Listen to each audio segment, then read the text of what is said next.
Hello. Can you hear me? Maybe not. Hello, everyone. Anybody home? Hello. Check. Sound, check. Everything else checked. All right. So, people, we have... Yes. We have the FA Cup final between Manchester United and Manchester City at Wembley. Very, very interesting game. The Manchester Derby in London. Interesting. United must try to prevent City from winning the treble so they don't match them. And Manchester City will try to win the treble. So, very interesting. Excuse me. So, one final time. Come on, United, according to them here. And the lineup for United, I think everybody knows about it. De Gea, Lindelof, Fernandes, Rashford, Eriksen, Fred, Casemiro, Rafael Varane, Shaw, Sancho, and Wan-Bissaka. Look at the boy. So Maguire is on the bench with Dalot, Malacia, McTominay, Pelistri, Elanga, Garnacho, and Vigost. Interesting to see what's going to happen. So that was from United. If you allow me to also just remind you what is happening with the City. Okay, so Manchester City. Ortega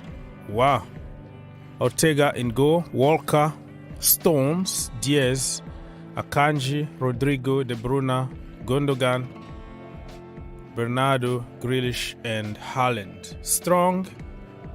Ortega is a very good goalkeeper, so they want to give a little bit of rest to Edison. He's on the bench. Mahrez, Foden, Palmer, Lewis, and Alvarez are on the bench. I was thinking that they could make some like serious rotation because of the Champions League final next week, but they are going strong. I'm thinking that they might not really go that strong. On the pitch, they're going to avoid to get injured. So it's not going to be like high intensity. But listen, they want to win another trophy, but it's a tricky one. And Manchester United have only this final for this season. That's it. So they're going to throw every punch out there to try to win. If they're going to get injured or something, no, they don't care about that. They just want to play and win this trophy. So I see United slightly,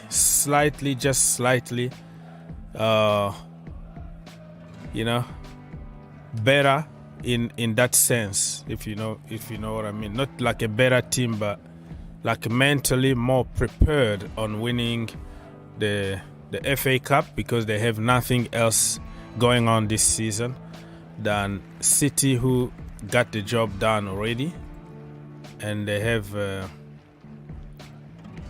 just to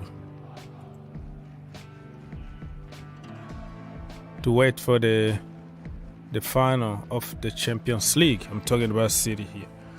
So if you are in the building, you can join us. So like, subscribe, share, all the good stuff. I'm here for the people. 40 minutes to go until the beginning of this game, so we still have plenty of time to talk about different topics, not only the FA Cup final topics. So we have so many other things. If you want to discuss about them, I am here for you guys. All right, let's go. Say hi to us if you are in the building. Don't be shy. So interesting, people. Let me Yeah, this is Wembley. Wembley Stadium. The stage is set. And look at the people here. The stage is set. So I think Manchester City are going to wear their new kit or something. Yeah, probably. That's what many teams do, right? They wear the new kit for the last game of the season just so they can tell people, hey, buy our new kit. But I think in kit, Manchester City kit, very, very good in my opinion. I like the V-neck. I like the design. Rarely I like the design from Puma. But on this kit, I think they did a great job. Simple, classy, good. I think they make better kit than Nike for Chelsea. Nike also can make some classy, beautiful kit, but when it comes to Chelsea, they hate Chelsea with passion. They're gonna add some pattern, snake, checkers everywhere, different kind of pattern from going from one pattern to another one, just like kid design. Nothing like simple, classy like before. So, but I've seen them make like good kit for other teams. So it is what it is. So the final, people, get in the comment, let us know who is going to win this final. The finalists are there: Erling Haaland, Casemiro. The Derby Day, the Manchester Derby in London.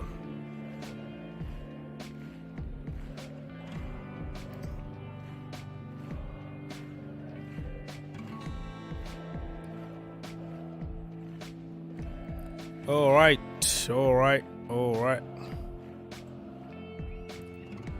Williams, hello. Sunday, hi. Yes, sir, hello. Hello, Mr. Sunday. Today is not Sunday yet, but yeah, I'm gonna take it. You should be changing your name to the days of the week. If it's Monday, your name will be Monday, Tuesday, and so on.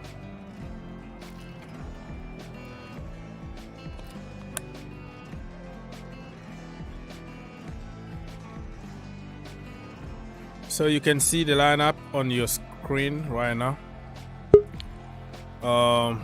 De Gea, Wan-Bissaka, Aziz, hold on. I have to fix everything on YouTube. I can talk with you, but it's gonna be private. So you give me a couple of minutes to fix it, so I can put you on YouTube. Okay, 35 minutes to go, people.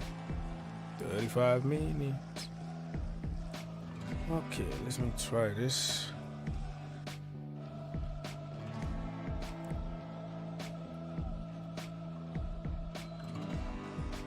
Make it small. So you have the countdown here that I'm trying to put in a good size and fit it somewhere. Yeah, so you have the countdown there. And let me try to get Aziz. Click some buttons. Bada bim, bada boom. Click some buttons, and then you have brother Aziz, the prophet. Okay, prophet, you can go, bro.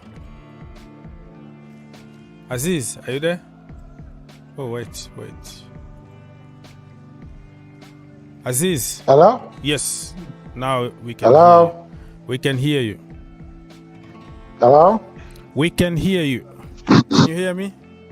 Hello? Hello? Wait. What's going on here? I can hear you, but you can't hear me for some reason. So Prophet Aziz is trying to get into the conversation. Yeah, disconnect yourself and come back, bro.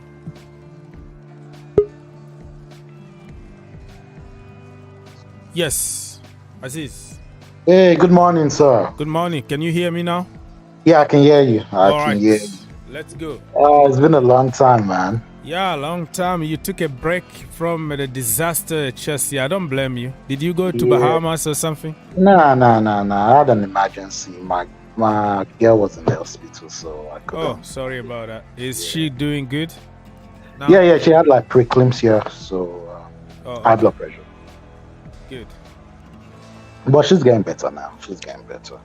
Praise the Lord. Yeah, thank God. Yeah, this is what Chelsea can do to you, right? Oh shit. You know what's so funny? I love Chelsea's there. I can't even stand watching our rivals play final. Like, I'm having second doubt. Do I really even want to watch this final? You feel me? Yeah, why? I don't know. I'm so loyal to Chelsea. Like, but yeah, I understand that, but you have to watch other teams to understand football better. That's why you are more affected than other people. That's why I understand, because I can watch the women game, the kids game, other teams game. So kind of, yeah, okay. Let's wait for Chelsea. That's just the love I have for them, like loyalty. Yeah. Like, I don't blame you. Everybody got his own way of seeing things. So you're not gonna watch this game, right? FA Cup final. I'll watch it just because it's the final, and do I want Manchester United to win? I don't even know. Do I want Man City to do the treble? I don't even know. But I don't even want them to win the Champions League. You want them to win the Champions League? No. You want Inter to win? Yeah. Your brother Lukaku is gonna score the winning goal. Oh man, maybe if he's not gonna come back, we should sell Lukaku, because Inter, they are fond of buying our players cheap or looking for a way not to pay us the money. Yeah, we're gonna have to accept that fact, because everybody knows that we have to get rid of money, so that they don't have to rush anything.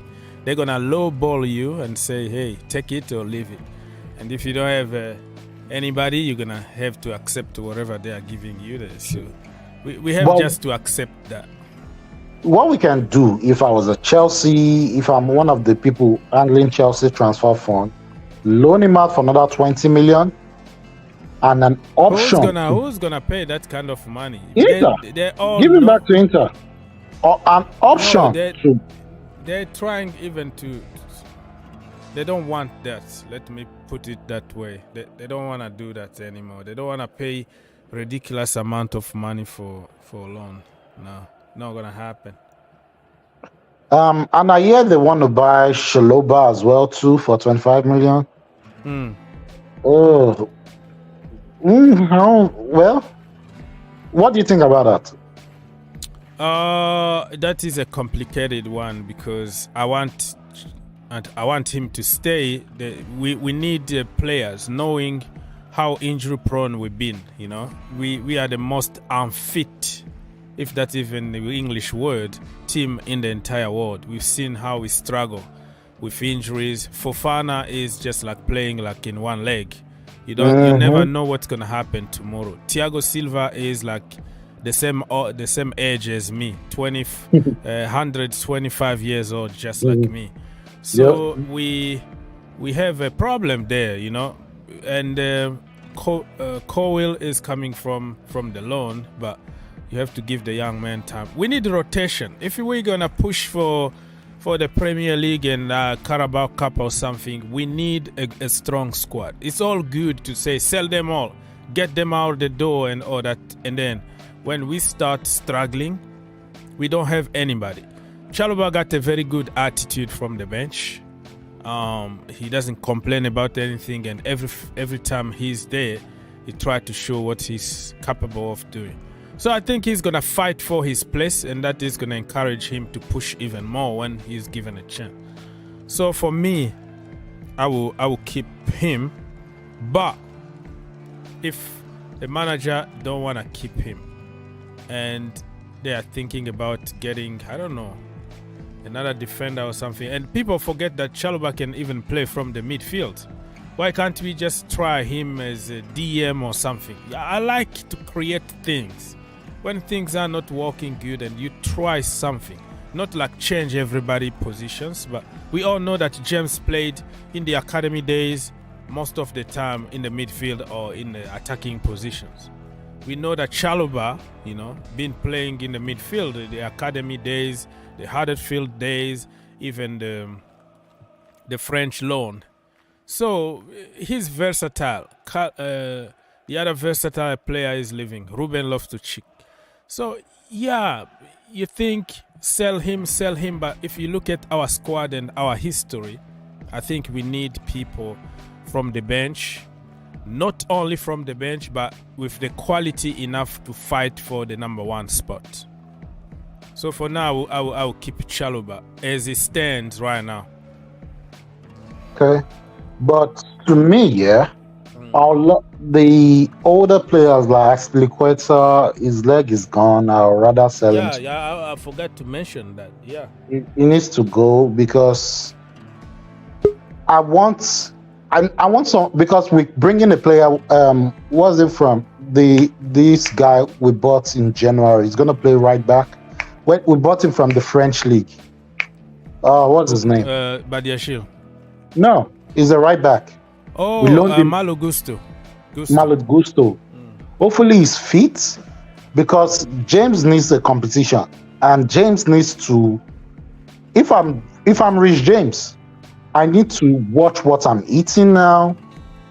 Sometimes some foods could make you start having injury prone, and again, he needs to lose some muscle mass. Because if you notice, he's always been having like muscle injury, all those kind of stuff.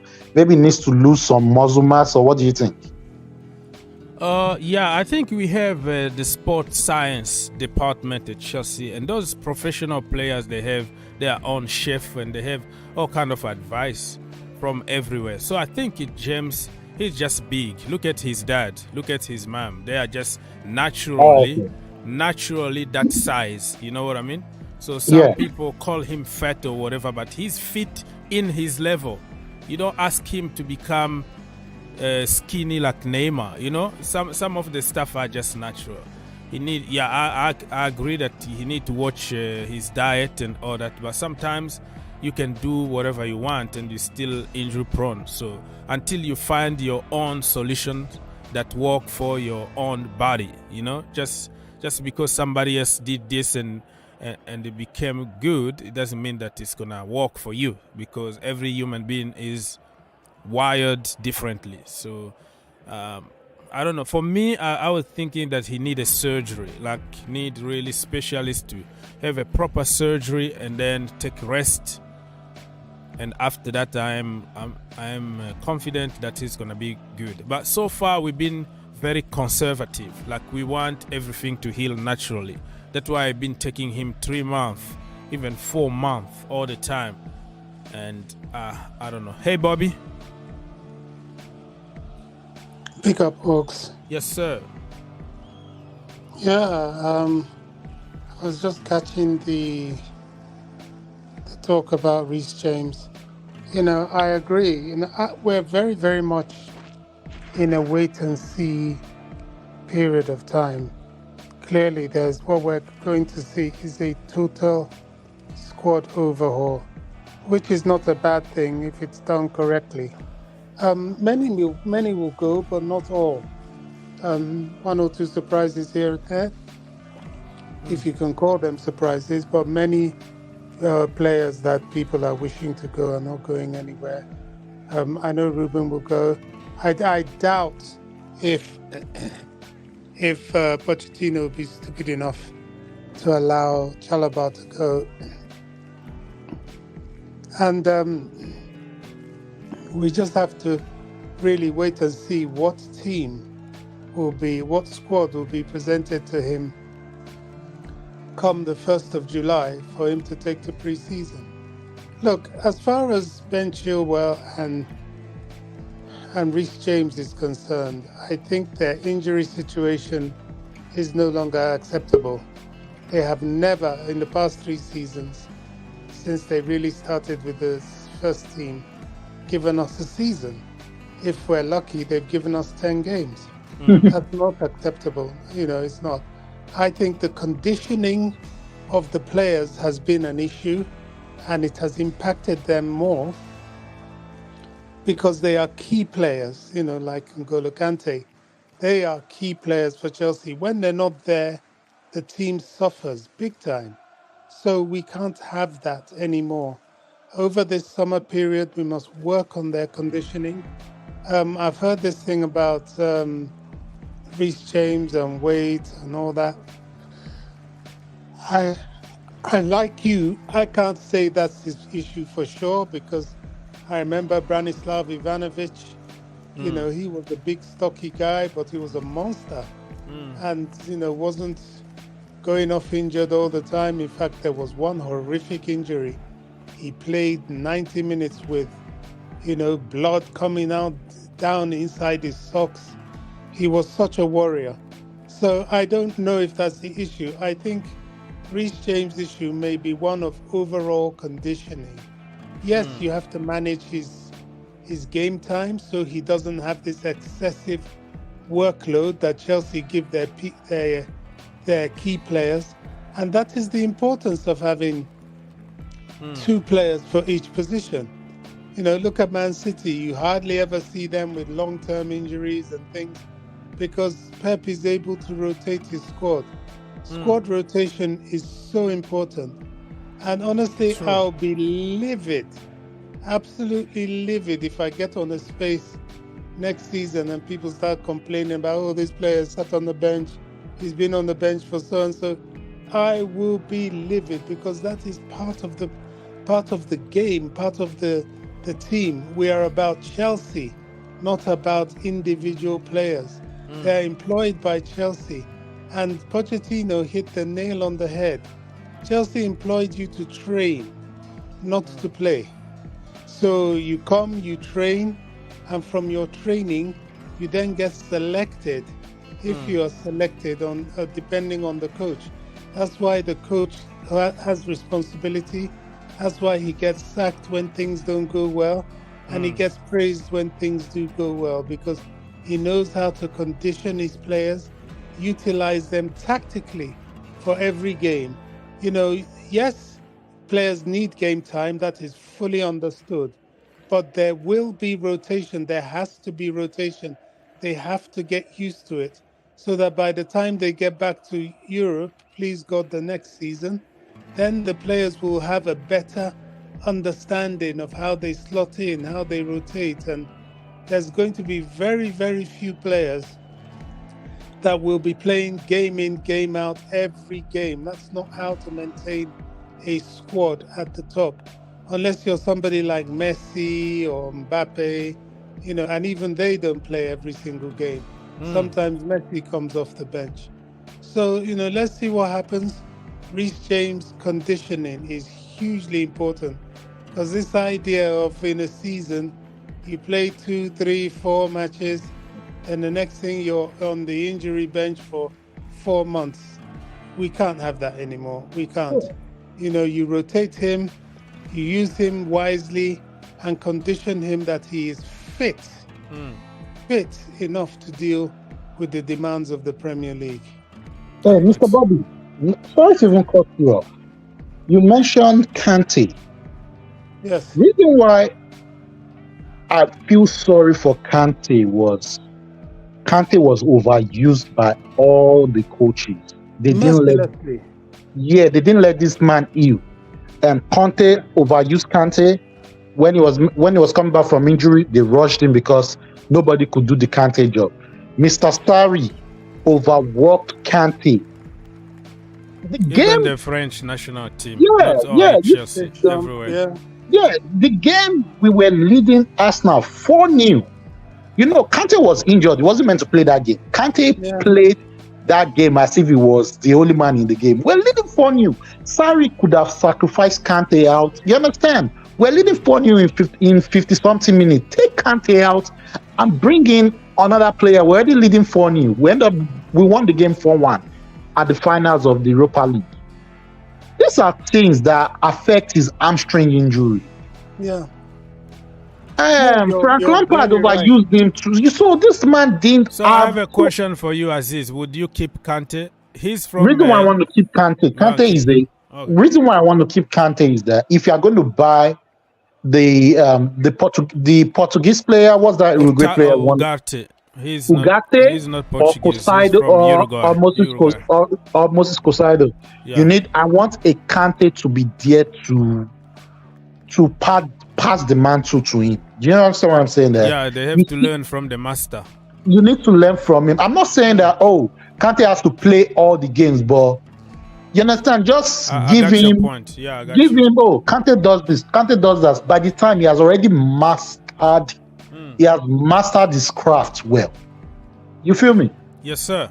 An unfit Kante that played this season is way better than everybody in the midfield that played this season. You need to stay fit though, because even Thomas Tuchel, I still remember back then when he called him that N'Golo Kante was our Messi, our Mbappe, our such and such, but he need to be on the pitch. That was the conclusion from Thomas Tuchel, that he needs to be fit. We need him on the pitch. So when you are not there, it's just affect the entire team. We start going down every time James is out, Kante is out, and Chile is out. So I think next season we need players that not cover.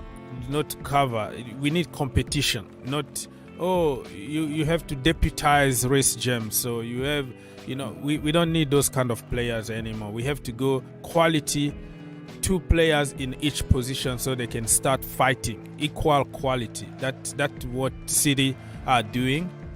They can bench the starting 11 and they bring another team and they will do the same kind of job. Bobby, you wanted to say something?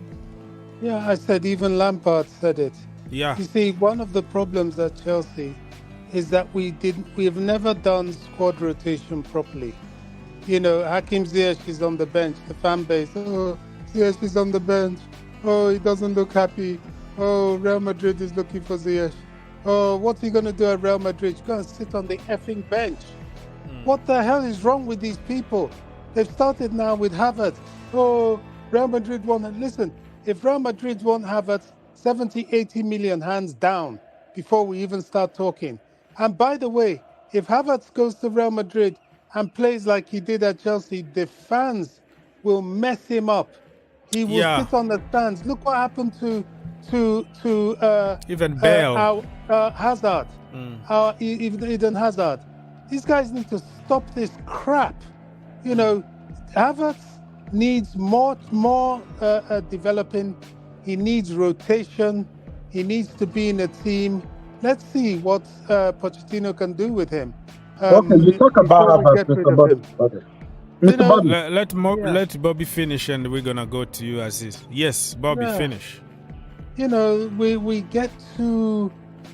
don't have any understanding of how to rotate our players properly. Look at Man City. Calvin Phillips has been on the bench for months. Yeah. You go to Man City, you sit on the bench for months. Nobody says anything. Kyle Walker. All these people rotated. The only person even Jack Grealish, he was like an entire season last season, almost on the bench. £100 million. The only people rotated a little bit sparingly is people like De Bruyne. Even Haaland comes off the bench. But at Chelsea, our players sit on the bench. The fans, he sat on the bench. Real Madrid.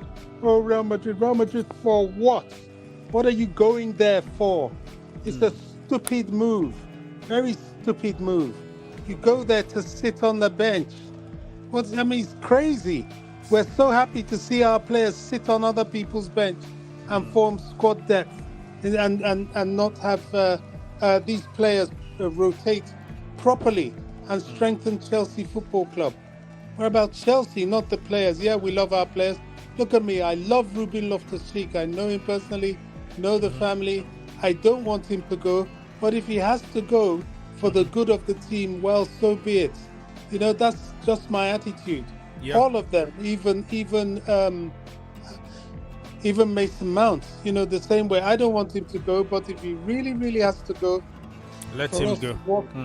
Well, for us to walk into a new era, better players, better organization, well, I'll let it go because it's about Chelsea. Chelsea is the issue, not the players. Yes, sir. Thank you so much for your input, Mr. Bobby. Everybody, if you want to join me, my brother Bobby, Henry, Aziz the Prophet, you can do it. The link is on, on somewhere pinned in the description somewhere. And you can join us. Only 14 minutes to go until the kickoff for this game here. Manchester City against Manchester United. The Manchester Derby in London. You know what I mean? All right, Mr. Henry, say hi to people.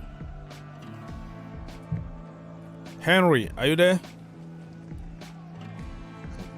You are muted, bro. Okay, Aziz, you can speak while Mr. Henry is struggling with his blue army and the microphone. Aziz. Okay, Mr. Bobby said something about Havertz. Is the same issue we have with Mason Mount. Okay. What is Kai Havertz's best position? Yeah. Can anybody here tell me Kai Havertz's best position? He's 22 years old. A 22-year-old player now should know his position and master his craft. This man has played five or six positions for Chelsea. I don't even know what he's best at. This is where the coaches have let him down. Yeah, They've exactly. Used them, like with Mason Mount, they use them to fill gaps. To fill gaps and win something. Shortcut. Yeah. So that is a very good question. And that's why I'm still hopeful. Like with the new coach, I don't call them even managers. Coach.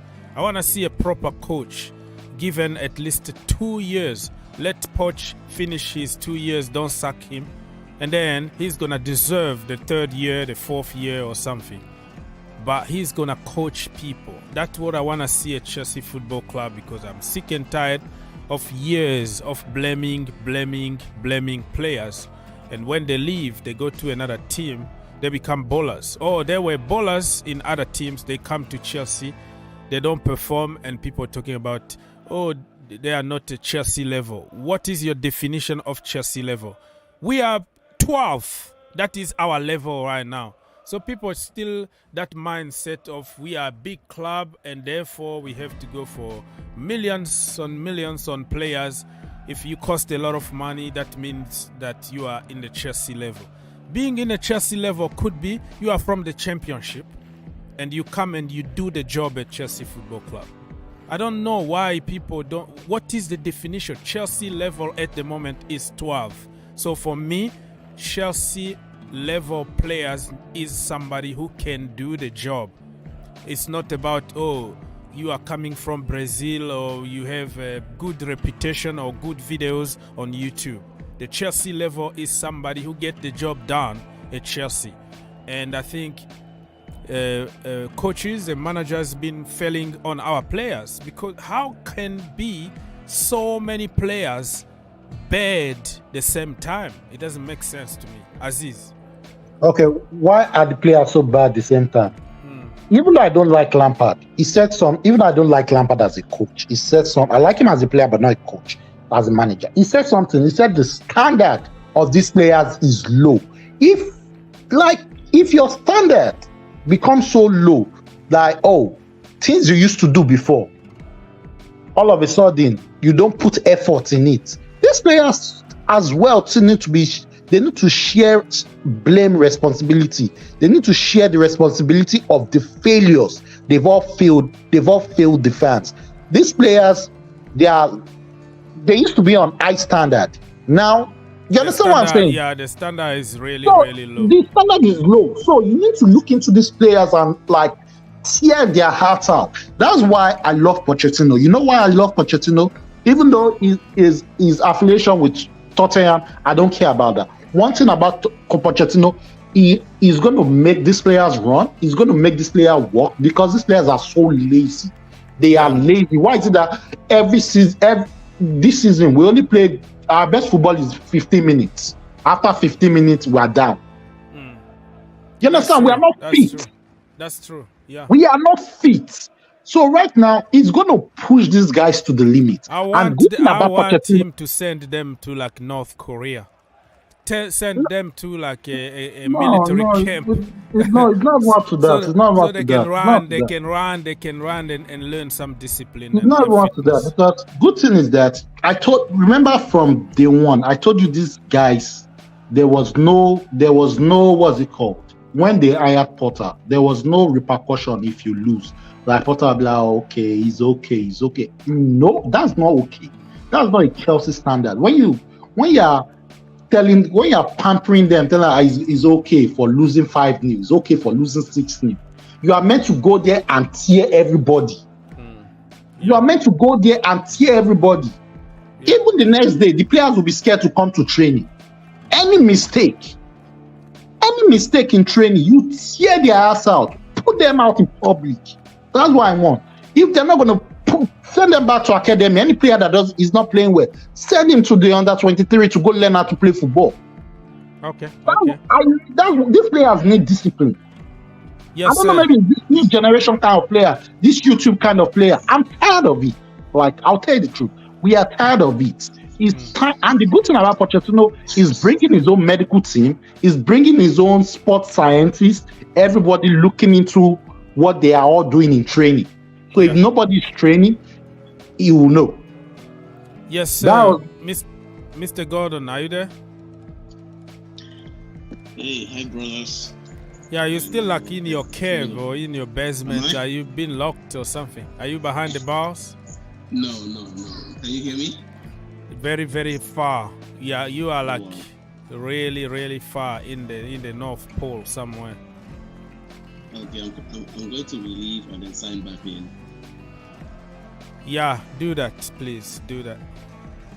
So, people, 7 minutes to go until the kickoff. You can join us by clicking this link, and we don't have to talk about Chelsea, or you can bring your own topic if you are from another club, so we can discuss.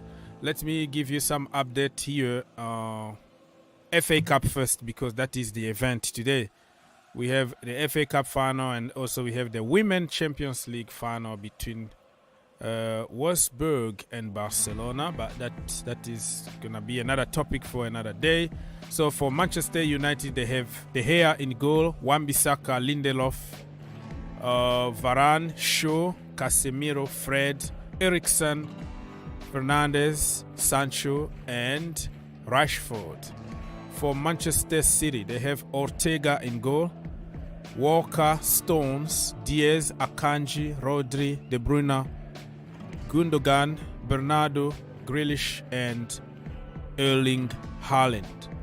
I think I was thinking that Manchester City were going to make a heavy rotation because of the Champions League final next week, but they are going strong, really.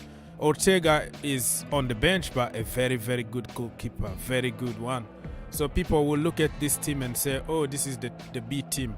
Well, if you have somebody like De Bruyne and Grealish and Haaland in your B team, you are blessed. To be honest with you, you are really blessed. So let's wait and see who is gonna win the Manchester Derby. Get in the comment, let us know your score prediction and what you wanna see. You wanna both team to lose, right? You want a zombie apocalypse to happen now, so the game doesn't happen because you hate both teams or something. Let us know and let's keep the conversation going. Henry, are you there? Hey, yeah. Can you hear me now? Yeah, now we can hear you properly. Okay. Hi, brothers. So I wanted to add to what brothers Aziz and Bobby were saying. You know how Poch was. You guys mentioned how Poch said when someone comes to Chelsea, they come to train. So I was thinking, because we fans, including me, I'm like a child, when you are excited that you're having a new toy, you forget that, you already have some toys that you haven't even played with. Don't So even with remind this, I'm me talking- that, the I'm next talking day about- they throw all the toys away and want a new one. Exactly. Yeah. I'm talking about Cesare Casade, I'm talking about Andre Santos, I'm talking about Ethan Ampadu. We are all excited about the Ugates. these guys, two of them, I think at least one of them can play DM. No, Casade and Andrew Ampadu. Santos.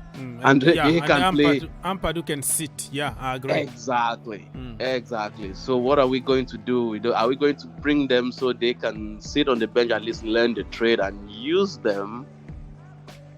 That's my that is a very good question. Bobby, do you have any news about Ethan Ampadu? Do you think we're gonna sell him this time, or you think he's coming to the team, or try to give him pre-season or something? Bobby is not there; he's muted. Yeah, so that's my worry because. On mute. Oh, okay. I mean, the word is that Ethan Ampadu is going to be looked at, and well, the only place you can look at him will be pre-season.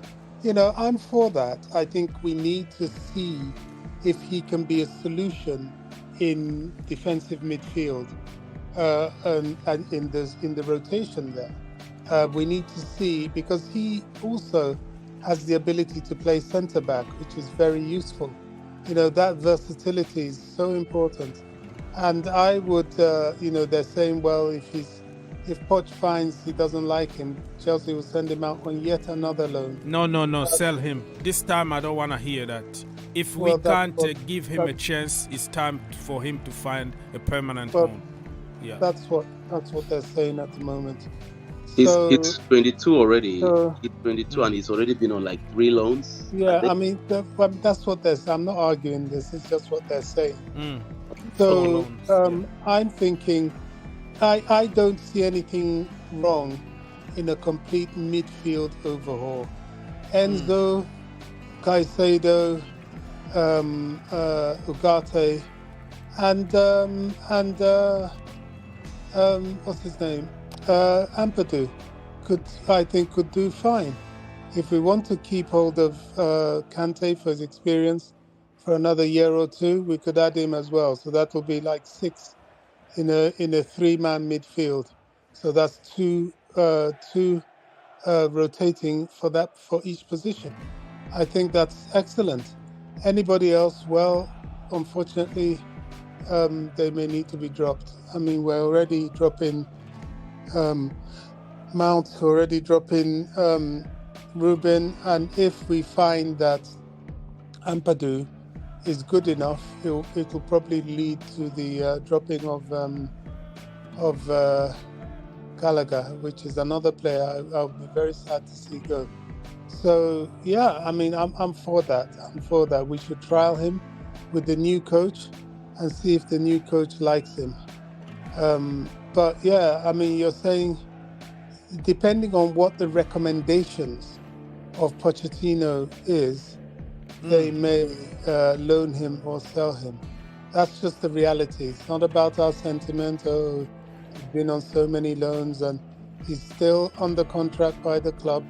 And if Pochettino says, oh, I want him to, if, this is a big if, because I'm not saying this is what he's going to do, but if he says, oh, I want him to go on a loan and then come back next season, that's what's going to happen. You know, it's like Ian Maatsen. I suspect the sensible way the club may go forward with him will be to sell him with a buyback clause. So he can go to Burnley. You know, they want to keep him. We can make some money and we can buy him back at a point where we're ready to offload Chilwell or Cucurella. Yeah. So, I mean, and another thing we can't take our eye off is Casade. You know, Casade is another player that, look, this guy, he's a monster. He's a very, very good, big, physically dominant player. And Pochettino might feel he might be able to use him. It's likely he'll have another loan. They'll try and maybe even get him a loan in the Premier League.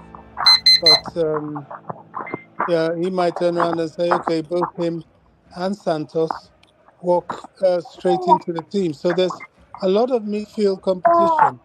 And depending on how these kids present themselves, we could end up completely changing the personnel in midfield. I agree. Okay, so Mr. Samuel, I tried to put you through, but I heard like the kid talking around you. So when you're done, you can come back and try again. So the game just is about to start, people. For people who are in.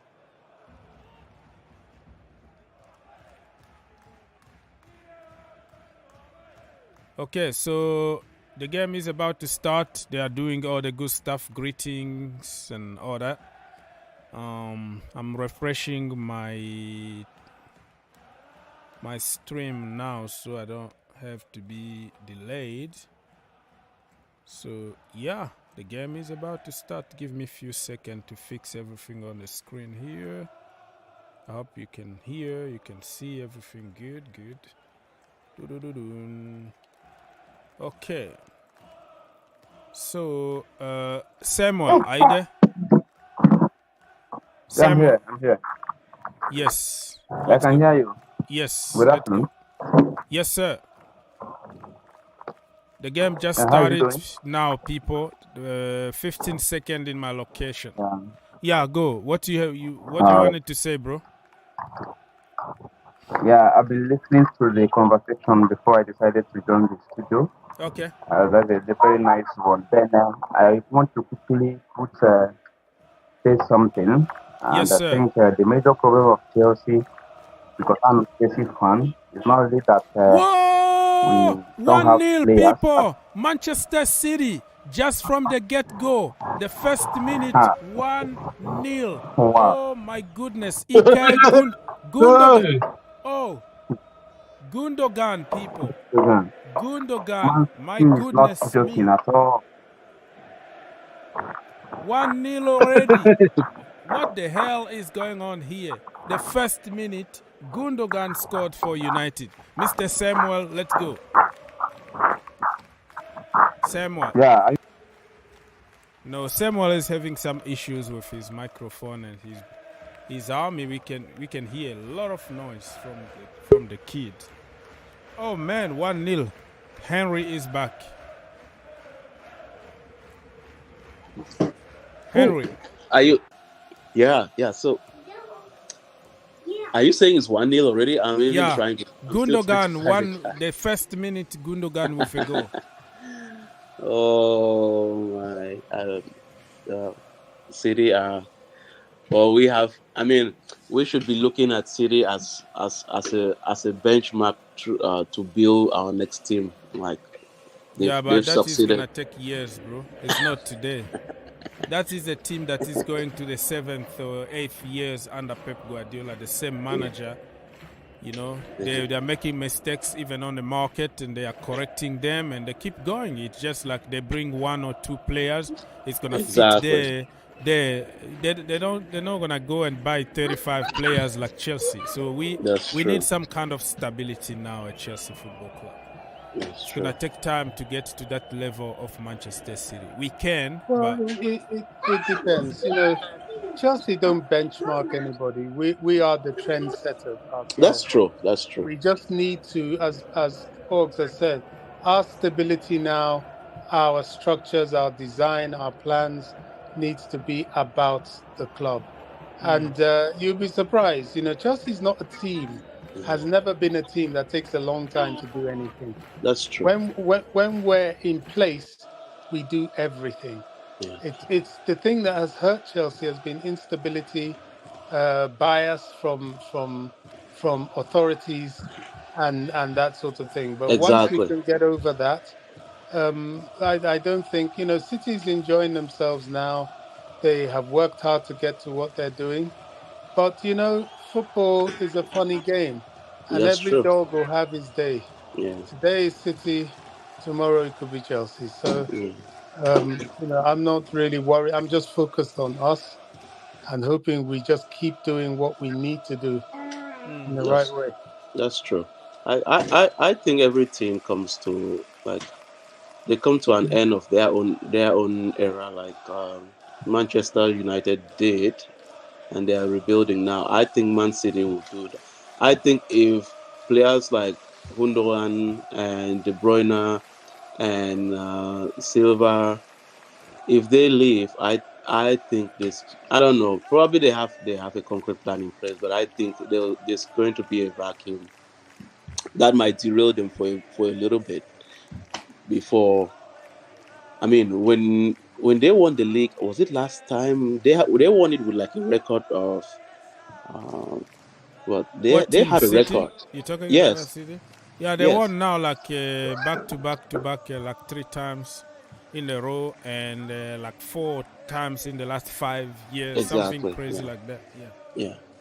So, but yeah, that's true.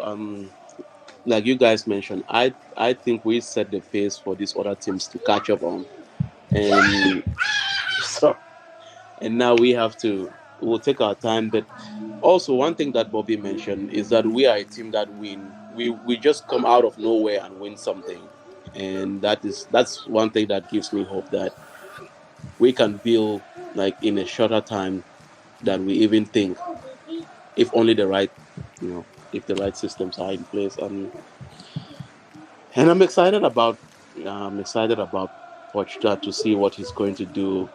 I was hoping someone like Havertz could stay, but I just read this morning that Chelsea are demanding something like 100 million, and Real Madrid are prepared to pay 70 million or something. What is your opinion on that? Are you willing to cash on him if the money is good, or you believe that he can improve under Pochettino? I believe that he can improve because I heard you guys say none of us really knows his best position. So I think he himself can answer that. So, what's his best position, and how can we use him in his best position? And also, I don't know if this is just social media sensation. I also read something somewhere that he doesn't believe in the Chelsea project. I think those are just paper talk. It's just to put some, put some oil on the fire. Those people who make the news on social media, they know exactly how to manipulate people. They will throw something there because it's a trending topic. So when you add something there, it's gonna just create more fire, and that's what people wanna hear. That is about making money by reactions. No matter how the reaction is, you need reactions. So like this morning, Mason Mount rejected 200K a weekend order. They know exactly what they're doing. The Mason Mount out people are gonna say, you see, he's greedy. He's doing this and that. They're gonna take everything out of context because they want him out. So anything that you can add there just to make your topic more interesting. Yes, sir. Who are the Mason Mount people? Who are the Mason Mount out people? Well, you go on social media and you're going to see them. There are people who made their entire career on hating people and insulting people, like Mason Mount and the Academy product. I'm not talking to you. If you are I'm just messing with you here. But I want to ask you a question. In a sincere question, Mason Mount had a bad season. If I was you, what if you were Todd Bowley? What would you offer him? I will offer him a fair salary just like anybody else because... Okay, what's the fair salary I'm asking? Well, it's not even about salary. There are so many issues that you don't understand. The image right, the length of the contract, the structure of the deal. So on social media is black or white. Oh, he wants more money. But if you go to the details from the Athletic, you will see that the guy is asking the conditions. If you give those kind of conditions to Raheem Sterling, who is not doing anything, Koulibaly, not money, the conditions, the structure of the deal. And when it comes to me, we're going to see, your performance and the image right, you're not getting anything, and we're going to do this and that. They try to cook it in a different way. I mean, we are all human beings. You're gonna fight for what is right for you and your family at the end of the day. So it's a lot of details to put there, but he never ever asked for 300K a week or 350. But even if he wanted that money, I think he deserves it if you compare to people who are getting the same amount of money now.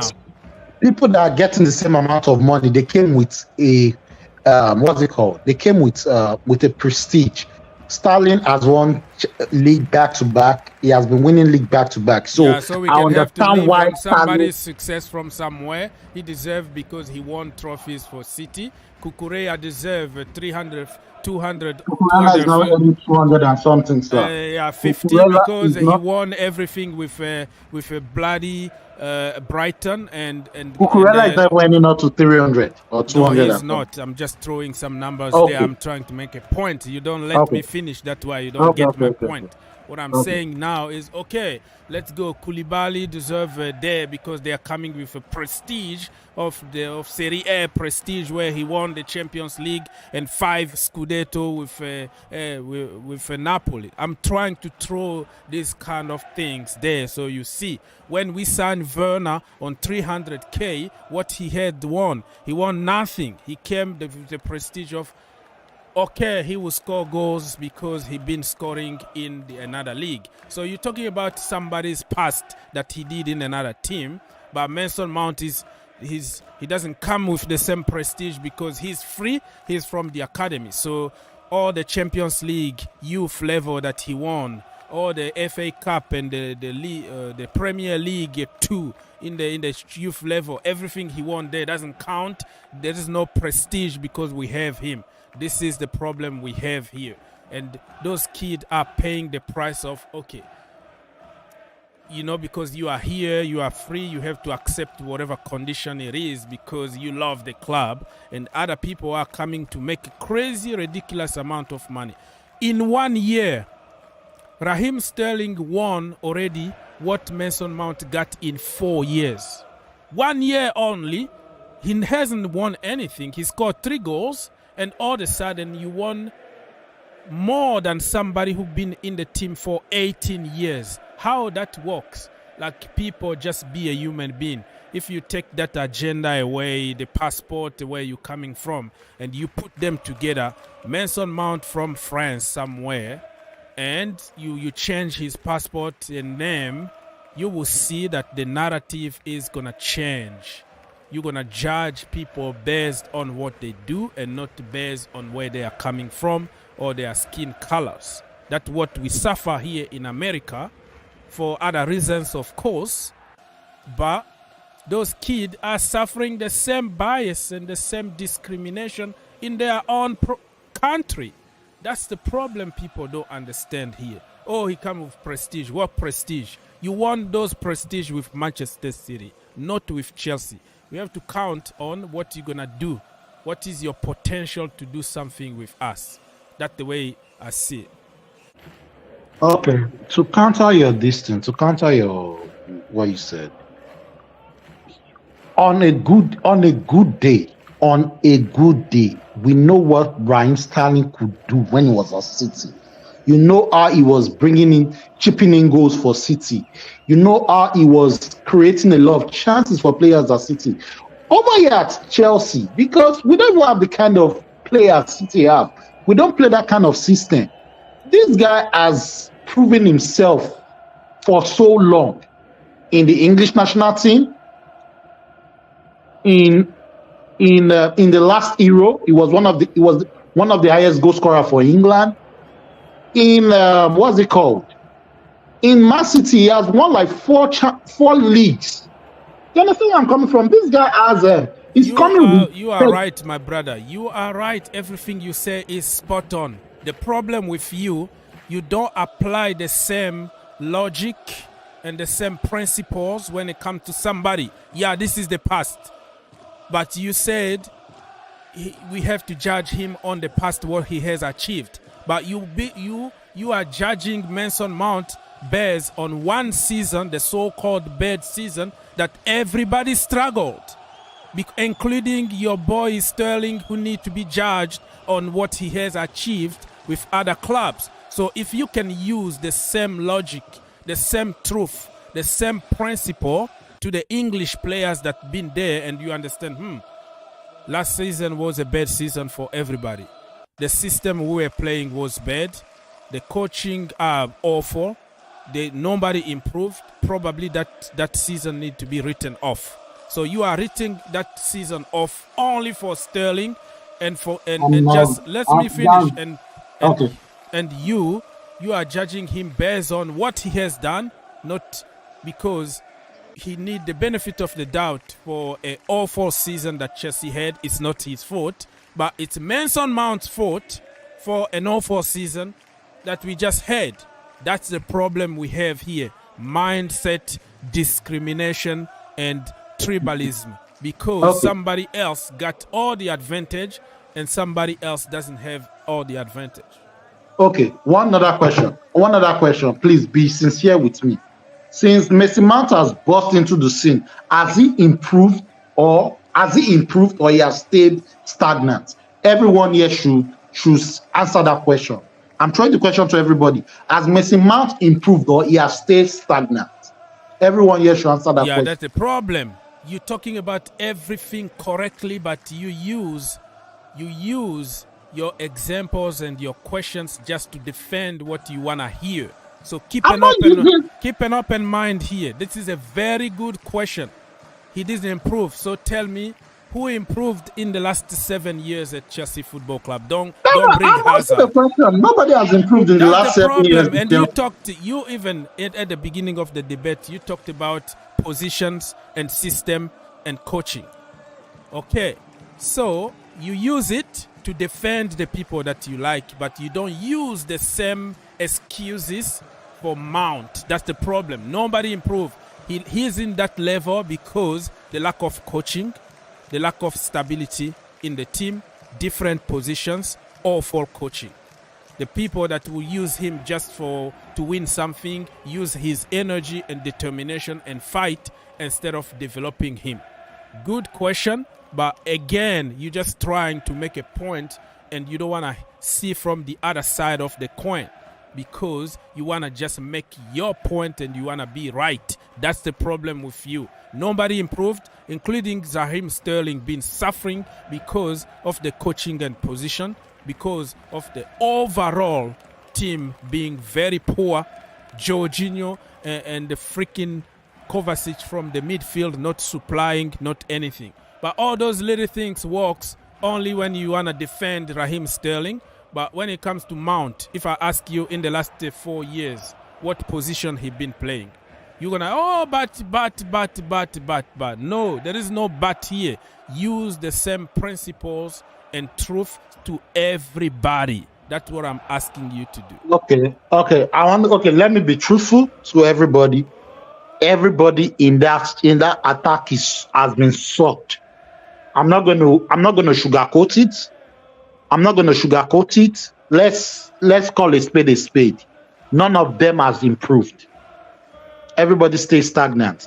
You can't have 129 games with 27 goals.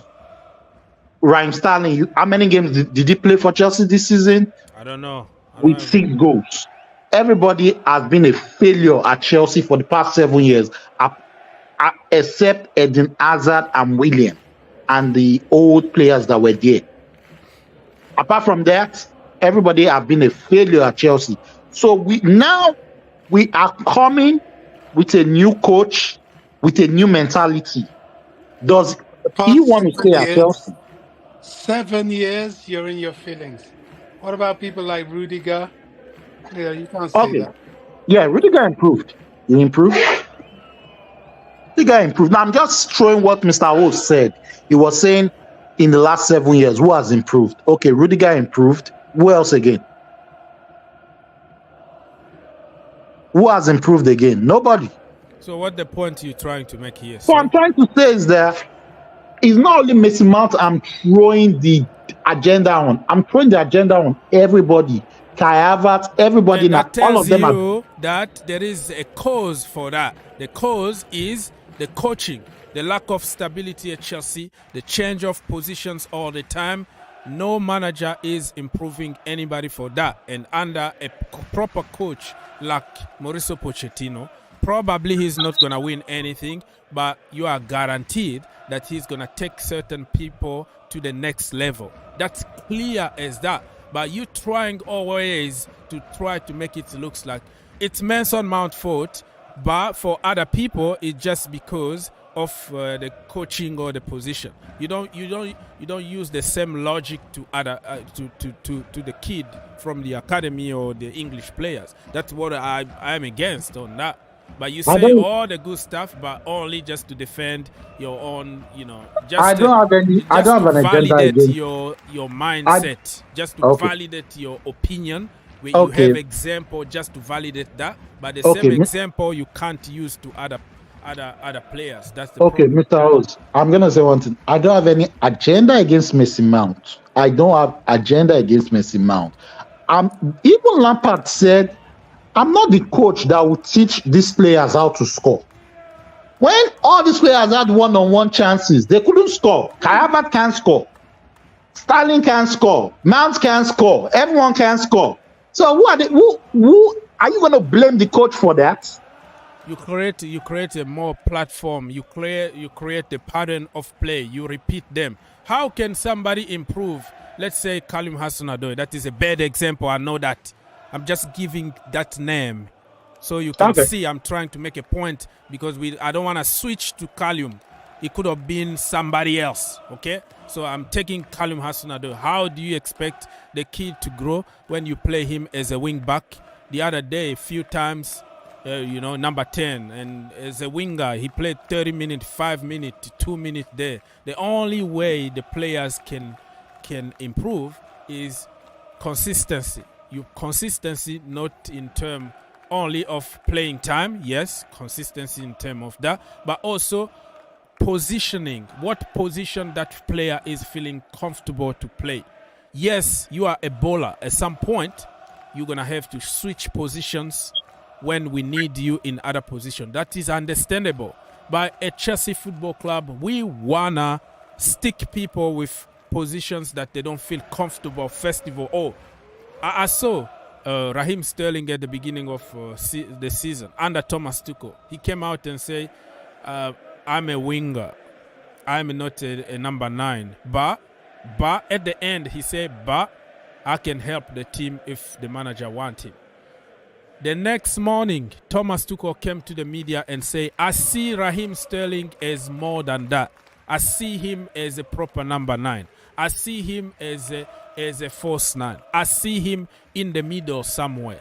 But the players, it's just like, your body. You know that I'm allergic to spinach or peanut butter or something. You know your body. And you see somebody else who say, no, you have to eat a lot of peanut butter. No, I don't want that because it's going to create this and this to my body. No, you have to be here.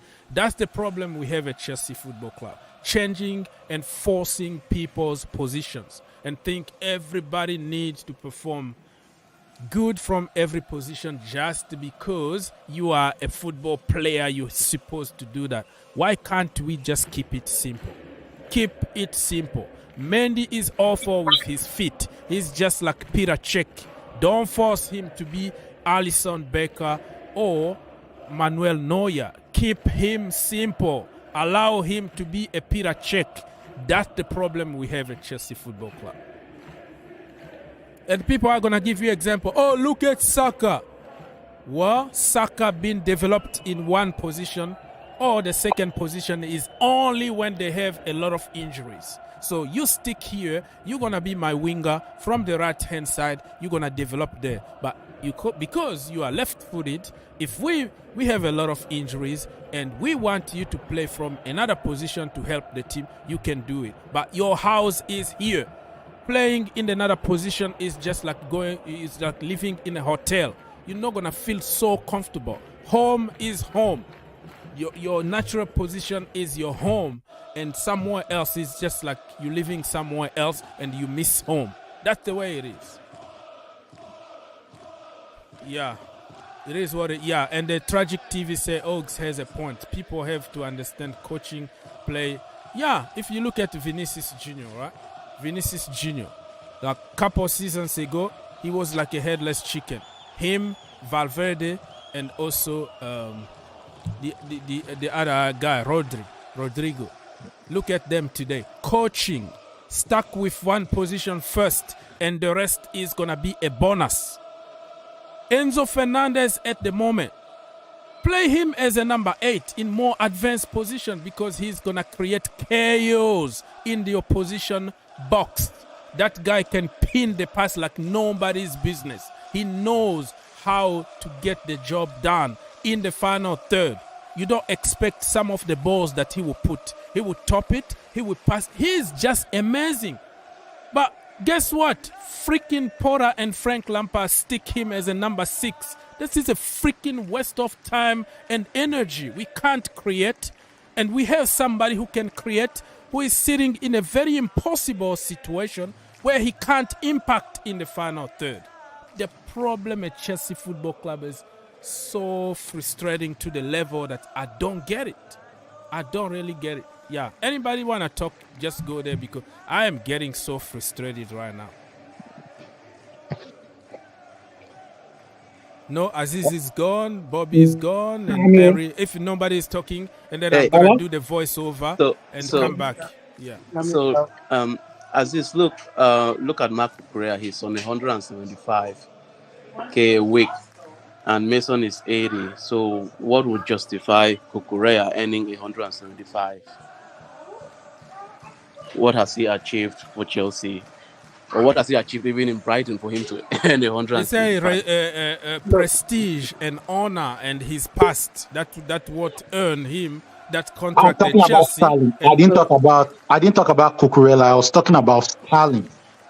What he has won. Because before you go into your your contract, this is why you must have a better a better agent that's going to help you negotiate your deal. You feel me? I have a question before I forget, Mr. Aziz. Yeah. If you give me what Sterling has achieved with one Champions League, one World Cup, one Europa Super League, what are you going to take? Let's put just trophy by trophy. Right now, if you have to choose between a Premier League trophy and a Champions League trophy, what are you going to take? I'll take a Champions League trophy. What is the more prestige I'll take a Champions League trophy. That is a good question. But you're talking about prestige because Raheem Sterling won the freaking Premier League 4,000 times. But the same prestige, you don't mention that the year before, Mason Mount won the Champions League. Okay. So how are we going to give other people prestige because of the Premier League? Okay, let me counter your claim. How many goals has Sterling scored and how many goals has Mason Mount scored? Let's go. No, because if I'm going to negotiate my contract, this is what my stats is going to say. Okay, my goals matters. Mason Mount has 120. I'm still going to say it again. Mason Mount for an attacking midfielder that we're all claiming is going to be the next Frank Lampard and stuff. You are throwing everything on the table to win the debate. But let me tell you, 1 second ago you talked about nobody's improved, bad position, bad coaching. Raheem Sterling is coming from a team where they create for fun.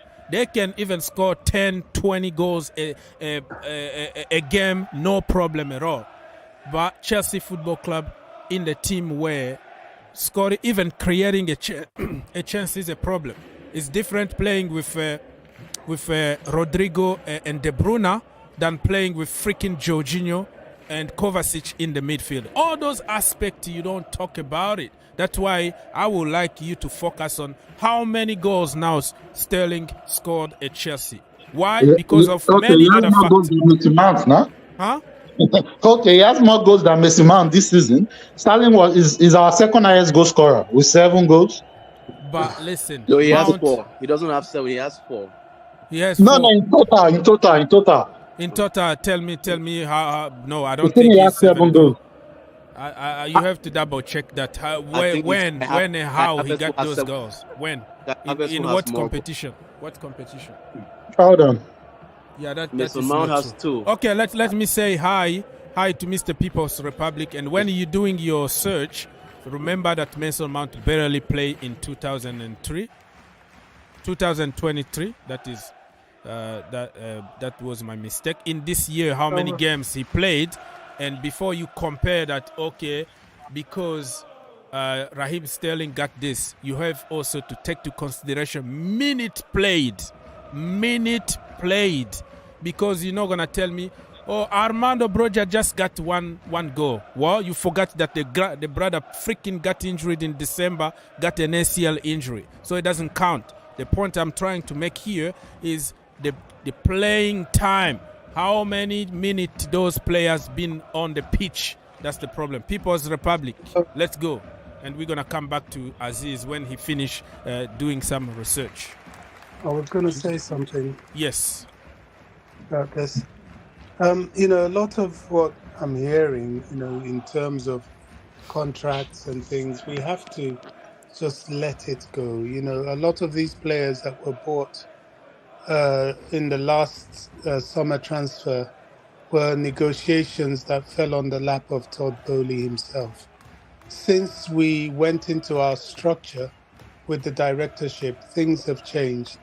And so mistakes were made. I mean, Raheem Sterling, as far as I'm concerned, is a mistake. But because their contracts are so good, it's very difficult to overcome that mistake and just get rid of it. Now, one other problem we've had is, this is just my personal opinion, and I'm an Englishman, but I think that I have not really seen an English manager with imagination since Glenn Hoddle. I don't think we have imagination or football intelligence. That's why Frank Lampard, with all the opportunity he had to play the youngsters and to play different players in the right position, he had nothing to lose at one stage.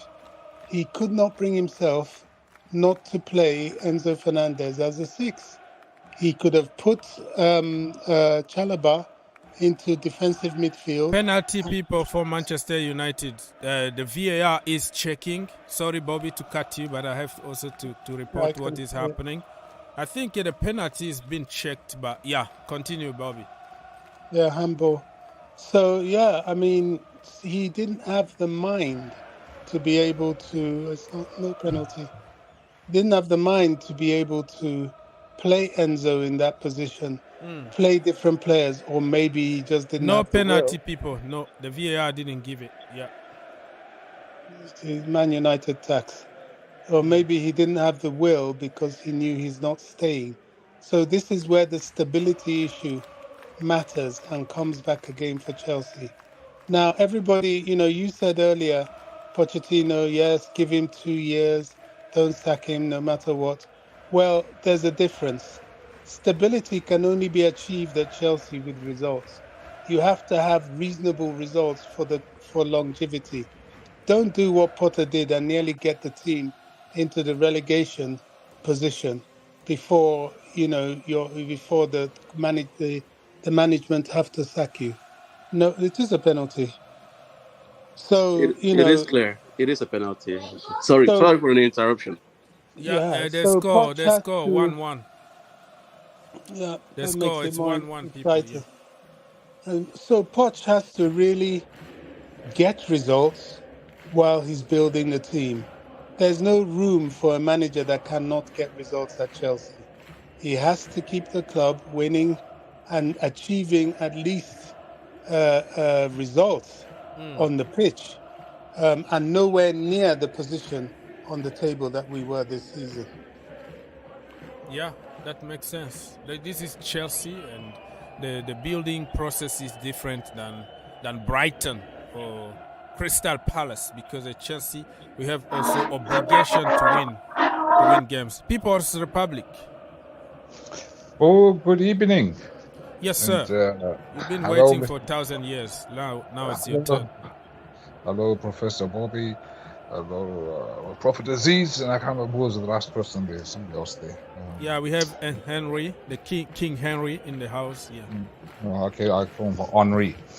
And I have been enjoying this. I love this new Dr. Oz, the one on fire. I'm really enjoyed this. This is why I didn't join. I was just enjoyed you ranting. It is very refreshing. And I didn't know you had this fire inside your belly. Yeah, me and Aziz, we get into it every show. We know we are brothers, but we get into it, bro. No, Yeah, but it's you nice. remember It's even the nice. last time when I get it to you, that's the way it is here. It's nice. It's just very, very nice. It's very refreshing that people have got fire in their belly. And I am very much in your camp. I'm very much a pro Mason Mount, and I find this the actions of the so-called fans to bully him out of the club is they're gonna cry. They'll be the same ones crying when he lights it up at United. They'll be the first ones here coming your show here complaining. But why did you let him go? What was this? And they will forget that they are the very reason that he's gone. And because I don't buy this narrative of, oh, he wanted too much money and all that. That is nonsense. But he's probably just felt that don't forget that Mason Mount carried this team for 3 years until he got injured. And but people have short memories. They think no. We want the new fresh iPhone. The old one, the one from last year doesn't work. And so this is. I'm not surprised. He's decided. You know what? These people they don't appreciate me. They are very. And he said that Mr. Aziz is appreciating somebody's prestige with another team because he won a lot of trophies with another team after missing 90% of his chances. Raheem Sterling was awful at City. I would like to have Raheem Sterling, the Liverpool Raheem Sterling, than the City Raheem Sterling. That brother was missing like empty goal, like nobody in front of the goal and his sky. But because it's City, because City are gonna continue creating, they create that chance every minute. So you're gonna have that chance to score. And we've seen a Chelsea Football Club how many chances one-on-one he missed. But he was scoring there because they create. Us, we don't even create. We're freaking playing Enzo Fernandez in the freaking like number 5, literally a defender there, like a center back. That's me exaggerating to tell you that we don't create. And when we have somebody who can create, we don't know how to use them. That's the problem. And he's appreciating the prestige from another team, but the prestige in our own team, oh no, he doesn't deserve that because for some reason. That is just beyond me. Mark, say hi to people. Hey, hello everyone. Yes, sir. A big thank you for coming on to the show. Actually, there have been so many news going around this week, and some are unfortunate. Others are also some happy news. And first of all, I would like to say that we have Chelsea fans who have an agenda or personal issues with some players, and I guess it's rather unfortunate. I was expecting Mason Mount to stick around, and I see maybe he could just win something more with Chelsea Football Club, but there's not the situation. It has come to the end for him to leave the club he loves so much. And some of us, we appreciate what he has done for the club. There have been a time Mason Mount was being praised. It's likely, but nothing's happened yet. Yeah, there have been a time Mason Mount was praised as one of the best players in Chelsea. But it has gotten to a time some people think he hasn't done anything for the club, which is rather unfortunate. And playing football is not an easy stuff, especially with your surroundings and everything. And I kept reminding everybody that this is somebody who has gone through a lot, not only injury.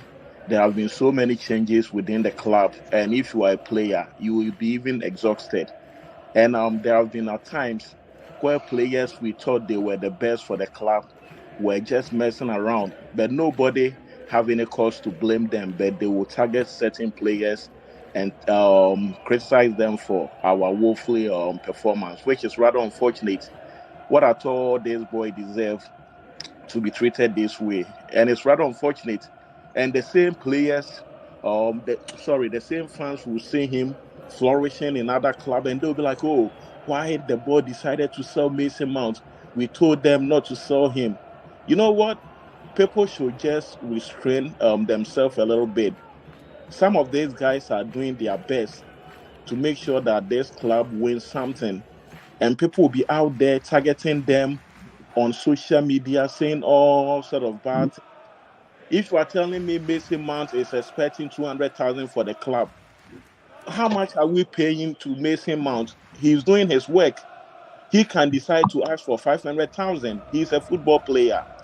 He's not running. That is a very good point too, because if he So was that if he greedy, decide- if he was that greedy and don't love the club the way people are claiming, why the boy been for 5 years on literally the academy level? I still believe 70K a week is The a boy lot of is not money, running an but NGO. compared to the money that we are giving to people, why he didn't demand all this money for years? Raheem Sterling came and Lukaku came for one season. They win the most money than Mason Mount been there for 5 years. Like in 1 year, somebody like Raheem Sterling make the most, the same amount of money that Mason Mount made for the last 5 years, or even more than that in 1 year. And people who pretend to be loving Chelsea and he's a saint and he's gonna work for free at Chelsea. Let's see if you work in the same job with other people, if you're gonna accept that situation. The point is, we are helping the board to sign Mason Mount through merchandise and the sales of tickets and everything, but we have no right to say that Mason Mount should play for free or he should play for 60,000 a week, or he decides to do whatever he has to do with the club. He's not playing for free, so I have a problem. Mason Mount is not going around asking people to, reduce their salary with their employers. It's totally wrong. We shouldn't be thinking about that. We should think how we can support the boys as fans. We shouldn't be the boards who are making decisions as to how we have to give Mason Mount. He has every right to ask any money that's the problem. When somebody comes, when we sign Enzo Fernandez, I know he's in a lower salary because he's going to be there for 8 years guaranteed. That is another point. But I'm trying to make a point here. Every time we are linked with somebody, foreigners from somewhere, nobody talks about money. It's always pay whatever it takes. If you look at that Ugarte guy, 2 weeks ago, nobody knew who he was. Today, everybody knows him. He knows his parent, knows the kitchen lady, knows his lawn ground. Everybody been watching Uruguayan league and everything. They know him since when he was 10. All right. The other day, let me finish. Let me make an idea here before you go. Now, everybody knew him. He's the next coming of Makelele and whatever. He's going to win us everything. All right. Now, we've been fighting with PSG. PSG apparently offered more money. You have to see the reaction on social media. Chelsea are too cheap. Give the money. Give whatever it takes. You have to blow PSG out of the water. You have to get him. So people are fighting for Ugarte that they never watched. They are just lying to people that they know him because they watch a clip on social media. Now everybody knew him and he deserves every penny he's going to get. Chelsea are being cheap. Todd Boehly need to go. Why? Don't let him go to PSG. Blah, blah, blah, blah, blah. Everybody want him to get whatever it takes. But for Mason Mount, oh no, he's been greedy. Don't give him anything. He doesn't deserve this and that. That's the problem we have in the community. And that is telling you it has nothing to do with football. It has to do, just like in America or somewhere else, you are a certain level, a certain color, and then you don't deserve this job, or you don't buy a house in this neighborhood. It's the same exact discrimination than those kids from the academy are getting in the Chelsea community. We have to treat everybody equally. If he demands his money and we don't agree on money, let him go. People were fighting for Willian when Willian wanted to go to Manchester to whatever Arsenal. Oh no, give him whatever he does. He's asking, demanding for 3 years. Give him such and such, increase his salary. Only the debate about money become a problem if the kid is from the academy or he's an English player. That's the problem. Look at the pattern. It's the same. It's clear there. Let's talk football here. And let's respect people equally. You're coming from Japan. You're coming from South Africa, Brazil, Canada, Europe. Everybody is a Chelsea player. We have to treat them equally. That's the way it's supposed to be. I'm sick and tired of this kind of discrimination in the community. So to just go on with my submission, what else Casiedo is doing that even Gallagher is not doing? What else Ugarte, or what kind of soccer he's The playing? problem is they're gonna make a failed compilations. They're gonna the point forget is- 99% of the good doing. It's always The point is, Ugarte, we are just hammering for. He has not been tried and tested in the English Premier League. I always tell people that stop comparing players from the other leagues to the Premier League, because it's a total different environment, total different ball game. Everything is total. Gallagher can go to Lisbon right now and you will be the best midfielder in the Portuguese league, and I'm not kidding. Yeah, You understand? exactly. Mason Mount can go to La Liga right now, and he will be one of the best players in the La Liga. So you have to ask yourself, is Ugarte up to the standard Chelsea is waiting for in the Premier League? Probably yes, probably no. This is a risk that we are taking. So moving on, we shouldn't just demean some of our young boys. When we do that, it's going to affect those who are also in the academy, and they will be even afraid to find a way out of Chelsea and play in a team where they will be relaxed, where they will not come under too much of criticism. Ugarte might be good in the Premier League, but let's be careful. The same fans who are saying Ugarte, we don't want to see them next year and be calling him names and we'll be saying that, hey, we don't want this guy is so bad. Even Felix, that came on loan, people thought he was the Lionel Messi for Chelsea. But during his last days at Chelsea, you should have seen some of the social media posts and everything. People were so happy.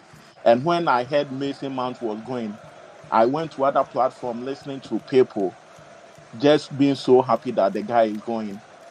Obviously, it's a personal issue you have with Mason Mount, but it's not the love or his work that he's doing for Chelsea. If that is the situation, you remember that Mason Mount was one of the best players who won us the Champions League. And moving forward, we as Chelsea fans, we have to be careful about how we treat some of these boys, because they deserve a lot of respect from some of us. They are doing the work all right, and being a player is not an easy thing. I've played soccer before, and I know how it feels. Sometimes, even if you are going to play in a very big crowd, it's so much like tense. Sometimes you can't even move your legs. This is a very difficult game they are doing, and also this is the Premier League. So we should stop overhyping other players and make sure that we have faith in our academy. There are so many good players out there who are willing to come to the senior team. They are looking at what is going on right now. If they see the abuses going on towards Gallagher, the abuse going towards Chalobah, the abuse going on towards Mason Mount, I guess nobody will be willing. I'm telling you today, nobody will be willing to wear the blue shirt. It is what it is. So people here, it's 45 minutes plus 3, literally in my location. Still 1 minute to go until this halftime is gone. We're gonna be here for 15 more minutes, like during the break. So we're gonna go around and talk.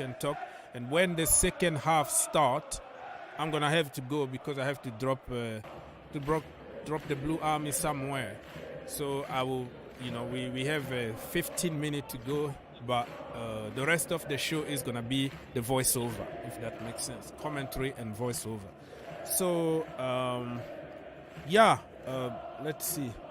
Prophet Aziz, did you find your statistics and what you wanna bring on the table? Yeah, I have my statistics here right now. Can you hear me? Yes, sir. Yeah. Okay, so let's go. Do you want the season when Pep Guardiola started coaching Sterling? Okay, let me go from the 2016-2017. Sterling had 7 goals in the Premier League. In the 2017-2018, when they won the league, he scored 18 goals. In the 2018-2019, when they won the league again, he scored 17 goals. In the competitions. I'm talking about the Premier League goals. I'm not even going to all competition. I'm just sticking to the Premier League goals because I'm just sticking to the Premier League goals. In the 2019-2020, Sterling had 20 goals. In the 2020-2021, he had 10 goals. And the 2021-2022, before he came to Chelsea, he had 13 goals. In the 2022-2023 season in the Premier League for Chelsea, he has 6 goals. So Chelsea was his lowest point ever. So with this, that's why I'm talking about he could back it up with, I've been scoring this amount of goals. That's why he demanded this contract. You see where I'm coming from? KDB, before they gave him his latest contract, Man City wanted to short him his contract. He was like, no. He printed out his statistic to Man City. That's how they were able to give him his new contract. That this is what I do for the team. You see where I'm coming from? Yes, sir. You see where I'm coming from? So Sterling could back it up with, I've been scoring a lot of goals. That's why I demanded this amount of money. And the Mensa Mount can come out let me finish. Okay. Mensa Mount can come out and present you, I won the Champions League, I won the World Cup, Club World Cup, I won the Super Cup, and I won the Champions League and all kind of trophies since the age of 6. Is that not good enough for you to present as argument? Like I said, I am not his agent, one. And secondly, I am not Todd Bowley giving the contract out. Like I said, last season I was hot. I would have, I swear to Almighty God, I would have given everything for Mason Mount to if he had shown something like, because if he had shown something like, I really demand this contract, I really want this contract. You know something about players, when they are in their last year of their contract, that's when they improve well. That's when they show the football team that, this is why I demand the contract. You see where I'm coming from? Your stats went down. That's why I'm so angry. That's why I'm angry. Like, this is not the Mason Mount I know. This is not the Mason Mount I know. I don't even care how much you even give Mason Mount. But I'm a practical kind of person. You earn what you deserve. You see where you're coming from? You earn what you deserve. This guy didn't play. He played shit last season. Let's be honest. He was shit as well too last season. Let's not feel as if because he's an academy player we shouldn't criticize him. Everybody played shit last season. All right. This is a debate that I'm not gonna agree because there is a kind of mindset like we all know what we want at the end. Like you already have your conclusion in the hand. In your hand, so there is no like an open mind debate. So this is just a waste of time because we're gonna start going back and forth and talking about statistics without context, without what team we were playing, about the entire like overall team. Because you're talking about Raheem Sterling here. Last season he was mostly on the bench, and that's why he wanted even to move. Like he couldn't even get a playing time. He even gave an interview that he can't play, so he wants to stay. But if we go to those details, it doesn't count because he scored under Pep Guardiola and under a well-oiled machine that's been together for 7 years, the best coach in the world, the best players around, a team that's been together. But you come to KOFC, where every single season you have a different manager, different systems, no number 9, no nothing to help, no creativity, no nothing. So if we start going to the details, we're gonna just turn around because we have a mindset. When you wanna find red flags, you're gonna find red flags if you want. So this is a debate that nobody's gonna convince nobody. And Mason Mount is gone. Let's see what the narrative is gonna be when he starts playing in a better position, better manager, and fans that actually respect players, who understand that players can go through some hard time and they're going to improve. If you look at the amount of support that Mason Mount is getting from United fans, Arsenal fans, they understand. They are praising English international. He did this and that. They are highlighting his positive ways, but people like Aziz and other, they're going to just highlight, oh, he was crap this season. But he forgot other 18 seasons that he been awesome in every level. Just because, oh, this season you were not this way, and that's why I'm not going to give you that. When you judge people, but when you judge other people based on their past performances, but the kid that's been there for his entire life need to be judged now, right now, because he's crap without context of the entire team, the management, the Russian war, the whatever. That is a problem. We're not going to agree on this one. Let's move on from Mason Mount forever. Now, he's gone, and I know... No, he's not going yet. So we demanded 70 million. He's already 90% gone. He's going to leave. No, we demanded 70 million. Let's come back here next season under Ten Hag, in the team that is working good.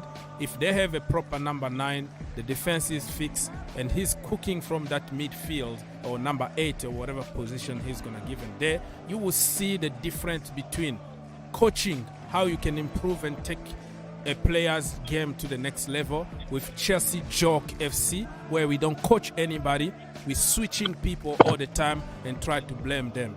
Come back here. I know you're going to say, oh, not everybody is going to be De Bruyne or Salah. We know that. But nobody's God.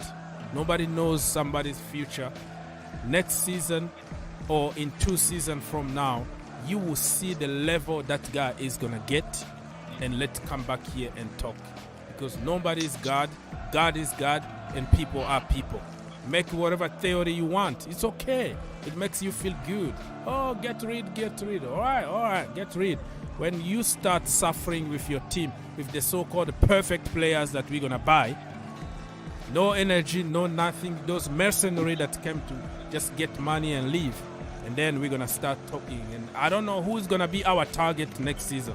If Gallagher or Chaluba, Tammy Abraham, who's going to be our next target? Okay. Gallagher will be Aziz's next victim. Yeah, so now next target. It's time to start finding next target. Victim. Because, next victim. Yeah, listen, Mount been blamed this season, even though the guy hasn't even played. Probably more than 6 months, 4 months out. Or he's going to play 30 or 5 minutes here and there for many, many reasons. But still, Mount is the problem. So let's see who is going to be our target to make us money on social media, because we have to hate, we have to continue some kind of hate and evil so the business can keep on booming. So let's see, when Mount is gone, we're going to find the next target. But for now, it's just see you. It's just like what, I don't know. I don't even know what I want to say. So people, we have 10 minutes to go. Anybody that want to jump, go straight to the point. I'm going to have to go and drop my people somewhere. Yeah, but talking about Man City, you said Man City selling Sterling or whatever. If you look at Man City, very much like Real Madrid.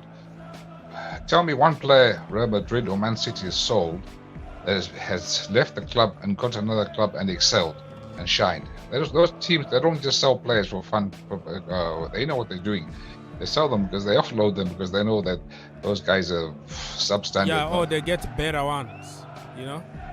Exactly. They just upgrade. They upgrade and they get rid of the old model. And then teams like Chelsea, Arsenal, whatever, they think, hey, we're getting the finished product. They're not knowing these guys are on the way down. And, so that is lessons to be learned. Don't buy anything from Man United. Don't buy anything from Real Madrid, Man City, Liverpool, Man United, even Southampton. Their products. Come on, People's Republic. I respect your opinion, first of all, but I think, you might be right because they have better one, but it doesn't mean that they're gonna be crap. And listen, I'm very confident about Raheem Sterling. Under Mauricio Pochettino, he's gonna cook. I have no doubt about it. I think Where's he's he going to gonna be play? great Where's he because gonna play? why? Where will he Because play? the team will be working together. We're going to finally have a team and they will be coached from their natural position. I just talk here. Why are you playing freaking Raheem Sterling as a number 9? The guy is like 4'2". He's short. How are you going to play him as a target man? I just don't understand. But Pochettino is going to play him sometimes as a winger, sometimes as inverted winger, a little bit inside or in the free role there. You're going to see that guy cook. Mauricio Pochettino is going to improve him. I'm so confident about it. But yeah, I've seen Real Madrid when they got rid of somebody, or Manchester City, most of the time because they already know that, he's not better than what we got. That's why they're going to sell somebody like Hakimi, Ashraf Hakimi. But look, they sold Odegaard. Odegaard is doing great at Arsenal this time. But Raheem Sterling became like service to requirement. Like he, even if he's not there, they're going to not miss him. Because like I said, that brother missed more chances than the goals that he scored. If he was a clinical finisher, probably every single season he was going to score probably 25 goals and fight for the golden boot because of the chances that he got and he missed. And it's exactly opposite. Chelsea sells players, and look how many of them go and excel. And they go excel somewhere. Yeah, very good point. And that tells you that he has nothing to do with players sometimes. Kai Havertz, when we bought him, everybody talked about generational. Back then, I was making shows and people said, when somebody like Kai Havertz become available on the market, don't ask questions. Don't ask, just buy him and you're going to find a position for him. Even back then, people were not sure what is his position. Sometimes it's number 6, number 8, number 10, false 9, number 9. What is his position? People didn't want to even think about it before we bought him. Now we bought him.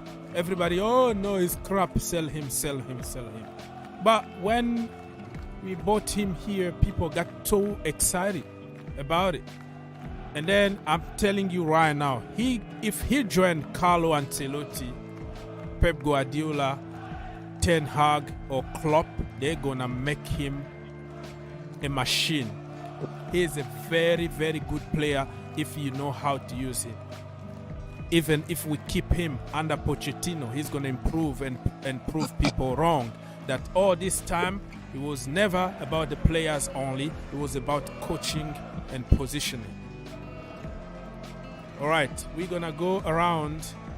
Yeah, take your time, talk, because the second half is about to start and I'm gonna have to leave. And yeah, I'm gonna continue on the screen, but behind the voiceover, let's say so. Aziz, what do you have to say, brother? Come back when Mason Mount is sold to celebrate. To be honest, yeah, I want Mason Mount to succeed. If he anywhere goes, either Chelsea, I'll still love him to succeed because we're finally having a good coach who's going to make these guys play football. Like, I want these guys to come back and fight for their jersey, fight for the club, and their sins will be forgiven. Like, we're gonna Chelsea fans, what sin? Their sin will be forgiven. The thing that the most useless season they ever played under Chelsea. I don't even bring a start for you. The season Chelsea got relegated, we had more points than this position we are right now. Okay, that is another show for another day, brother. So I want them to come back and fight for their position, fight for everything, fight for this badge, fight for it. And I know, to be honest, I'm going to tell you something. I know we're going to make top for next season, but I want us to go for the league. I don't want top 4 no more. I want us to go for the league because this is something I want Pochettino to win. I want him to get that pinch off his record that he hasn't won anything for Tottenham. Reason why he hasn't won anything for Tottenham is because they didn't give him the money. Spurs is always cost, and 2, they didn't back this man. This man used the same old player for 3 seasons, 4 seasons. to get them to the Champions League, breaking records with Hurricane, Son, and Dele Alli.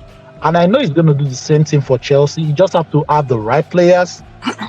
Right player. Okay. He has to have the right players and have the right system. But and yeah, I know I understand that you're going for the league next season, but you have to limit your expectations. I'm not limiting my expectations. Listen, this is the reason why people become so angry and want to beat somebody up because of too much expectations. No, so I hope we do good, but I'm not going to put... Mr. Host, I resent that, we should limit our expectation. I'm a Chelsea fan. We Chelsea fans, we've won 6 Premier Leagues, 2 Champions League, 2 Europa, 1 Club World Cup. So my expectation for my club is high, no matter what. Okay. No matter what. That was the same stuff that happened to Graham Potter. That's what we got our message to that. We should limit our expectation. We should accept losses like 5-0, 6-0. I would never accept that. And I know you too, you're not going to accept that, but you're just saying the problem is like you have to be realistic. Not you have to limit your expectations in terms of you're going to kill yourself, knowing that Pep Guardiola been with the same team for 8 years, Klopp been there for 7 years with the same team. All they need is just to add 1 player or 2 here, and then the team is great again, just the way like Sir Alex used to do. The core of players are there. He gets rid of some players, bring a couple of players, and they are just getting stronger and stronger. While Chelsea Football Club, we spent 600 million and we are not a team yet. We need to make a team, and to make a team is not an easy task because it takes time to gel. It takes time to understand each other, to create a system, to create a friendship with players and all that. So that in that sense, anything that will happen is going to be a bonus for me, but expectations about the league, not really now. So, Mr. Aziz, come back tonight. People's Republic, say your last word for the show now, because I have to go back round because I have to do something. Take my people away somewhere. Man, you see, already the Pochettino has not even walked through that door there. We haven't seen a picture of one even holding a plastic Chelsea flag, nothing. And the people like Aziz already there saying next season I'm expecting top 4. In fact, no, I'm expecting. We are Chelsea, so we are talking about Chelsea of long time. The name, like people still think that we are a top 4 or we are, the Premier League. No, this time we are 12. Let's be realistic. Exactly, relegation team, and already there he hasn't walked through the door. The pressure he's been put on him there. It's like, come on, man, to build a team, or he's going to have to do a total makeover here. It's not like just a few adjustments. There's a lot of new players to be blended in, or a lot of weeds to be pulled out, and what have you. And these things take time. Look at all the other top teams there. They didn't just happen over like 4 games or something. It's taken. It's not going to happen overnight. Yeah. Several seasons. So this guy, Pochettino, will be like Mason Mount. He'll be bullied out of Chelsea, out of Stamford Bridge. Before 6 months or 8 months, or whatever it is, you will see the Dr. Aziz's or whatever. They'll bully this guy out of the job there, and then the next guy will come in. The same shit will happen again, and it's just like a non-stop, same old. And this season, the way this played out, it should have been very humbling for people to see. Okay, be patient. Don't have all these super ridiculous high expectations. We are what we are. These things take time to build. They don't just always just happen. You just plug and play. This is what we're so used to: plug and play. If something broke, you just go and buy a new shiny object. And if it doesn't work, we'll sell that. It's other teams have got money. They're not going to sell these players for cheap anyway. And you can't just keep spending. Look at where we are financially. We'll have to offload half the squad to FFP business there. So, which is probably a good thing. The squad is way too big and too many big egos and too many people who don't want to put the effort, who don't want to run for each other, whatever. We don't really have a team, do we? We have some players who work hard. Have some players because we spent a lot of money, and we spent 100 million on Mikhailo Mudryk and 120 million on somebody like Enzo, and people expect just because you spend money, you're going to be the best team in the world. It doesn't happen that way. You might spend less than 1 million on N'Golo Kante from the second division. You put him in the team, and he might do a better job than a 100 million player. People don't understand those little things that, long time ago we have already a core of players. Didier Drogba, you have John Terry, Lampard, Ivanovic, Sech. They are already a core of players. So every time we bring few players, it just fit into the team who already got a certain level, a certain standard, certain understanding, and it's going to be faster. It's going to be quicker than now. Nobody, no leader, no captains, no nothing. It's just like United Nations of language. It's just like building the Babel Tower or something, and then everybody's speaking their own languages, and there is no togetherness. Those things takes time on the field and off the field. Are they even friends? Probably not. So all these things is going to take us time. But we are Chelsea Football Club. Something might happen because of who we are. But if that's happened, it's a bonus for me. I am not going to... it's not me limiting expectations, but it's me being realistic and giving time. That's why the frustration that Aziz is going to get if Pochettino is not going to get the result very quickly is not the same in my level, because in my level I already understand that it's going to take time, and for his level it's going to be quick fix. Everything need to happen now. We are rich, we are Chelsea, we are Abramovich. This is the standard. Do it now. You see the difference here. People's Republic, come back tonight if I have time, bro. I have to take this Blue Army somewhere so I can be a little bit quiet for the rest of the day. Thank you so much. Mark, and then we're going to finish with Mr. Gordon. Okay, so what I would like to say is people have forgotten that Chelsea is going... Oh. How? You just disappear? Henry, are you there? Somebody I'm here. So I'm just gonna finish quickly. So I'll counteract what Aziz said. Next season I'm expecting something in the top 8. Top 8, top 10, that's fine. That's a good season. And it's one of the reasons why we are selling these players. We should be careful not to oversell and sell the whole team, because we don't have a leader. Thiago Silva doesn't speak English properly, and then we're going to sell Kai Havertz, who is going to lead that team. We needed a Declan Rice because Declan Rice has some kind of leadership, but he's not going to come to Chelsea. Very good. So we should be careful. We are going to have a team of good players, but they won't be any young players, who are even afraid of talking to older players, but all of them are like, new in the... two Manchester City people. Yeah, continue, bro. Two. Yeah.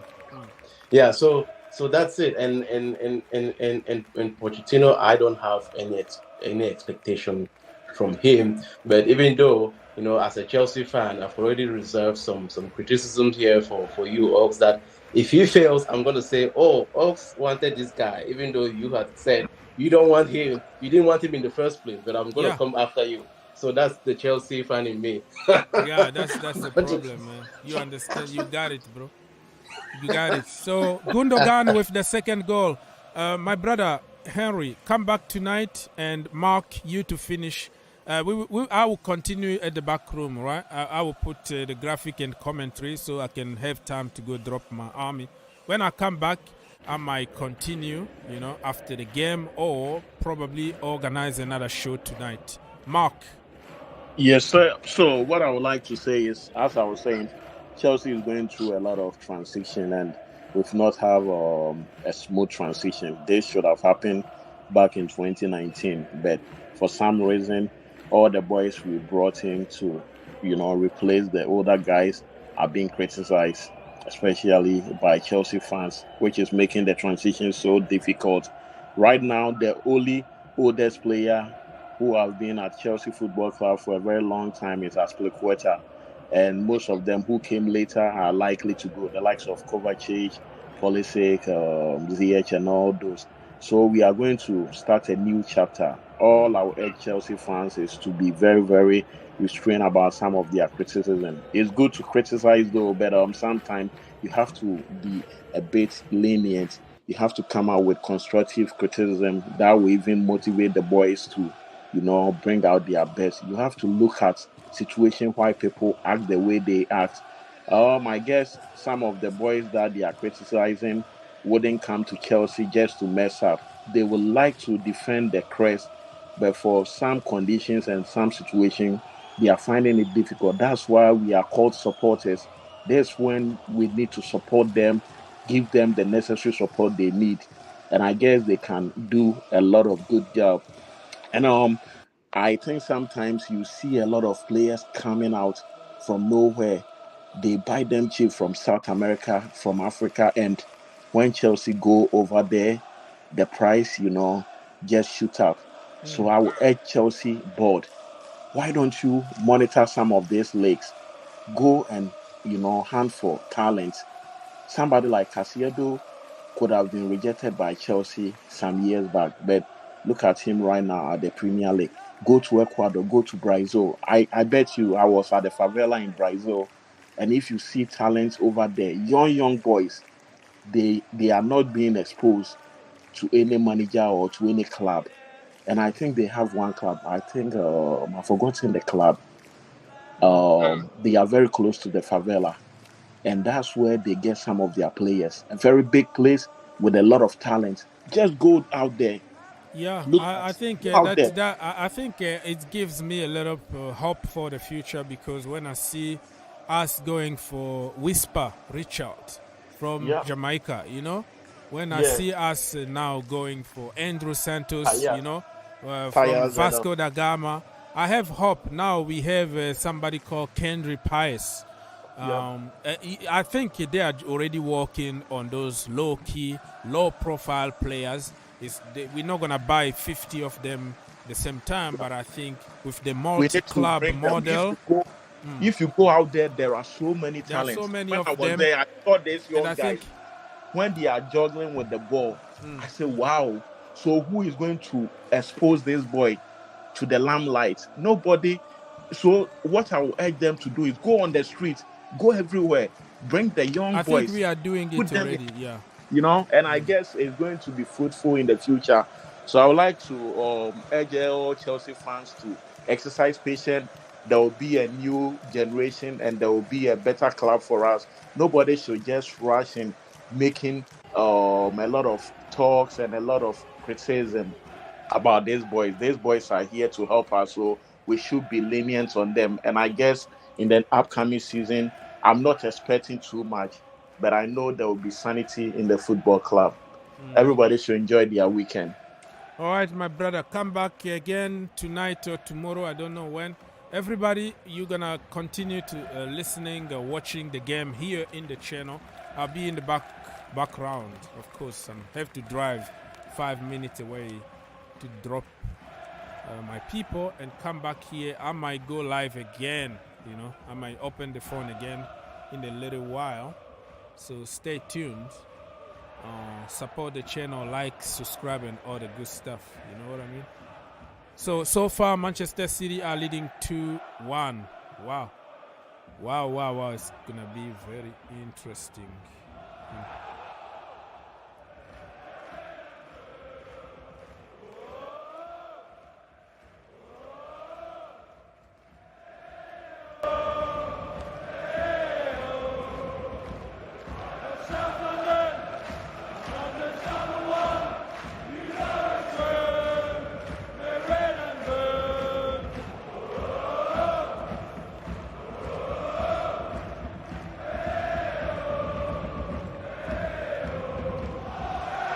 Dominating here in the first 10 minutes plus in this second half.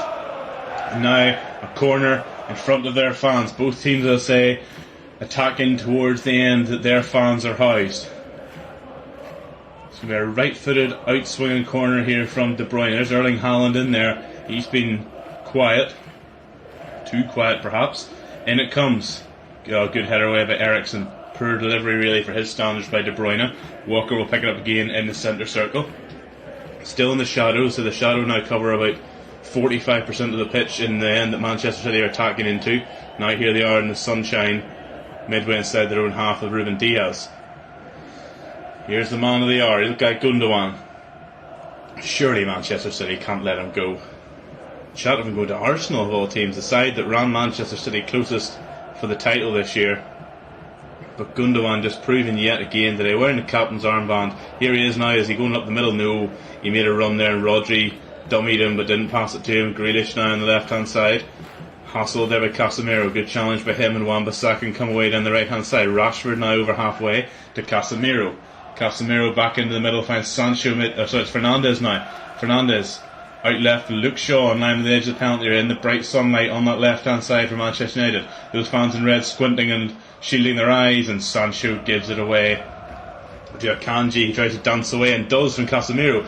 Hurdles the challenge, gets the advantage play. Gundogan in the centre circle, and he sort of turns and gives it to Grealish instead. Here is Jack Grealish, the man who conceded that penalty in the first half. He'll be delighted to see Gundogan's goal go in now. There's Rodri. Gundogan just drifting into space again. He's so good at that. If Manchester City were to let him go, you'd have a queue of just about every club in the world waiting to sign the German international. Now here's the ball back with Diaz. Now Walker on the right hand side, midway inside United half, gets the ball in, cleared away by Lindelof just in front of Haaland. Now away comes Casemiro. Challenge on him by Haaland. Good defensive work for the big Norwegian. Now he's making a run up the middle, which Rodri refuses to look at. Instead plays out left to Grealish, who finds Gundogan in space to the byline on the left hand side. Look at Gundogan, dinks it to the back post. Far too long for Haaland and too long for Bernardo Silva too. That's disappointing then from Gundogan, with the first foot he's put wrong all game. Just needed to be a bit cuter with the delivery there. We're getting a look at his goal again.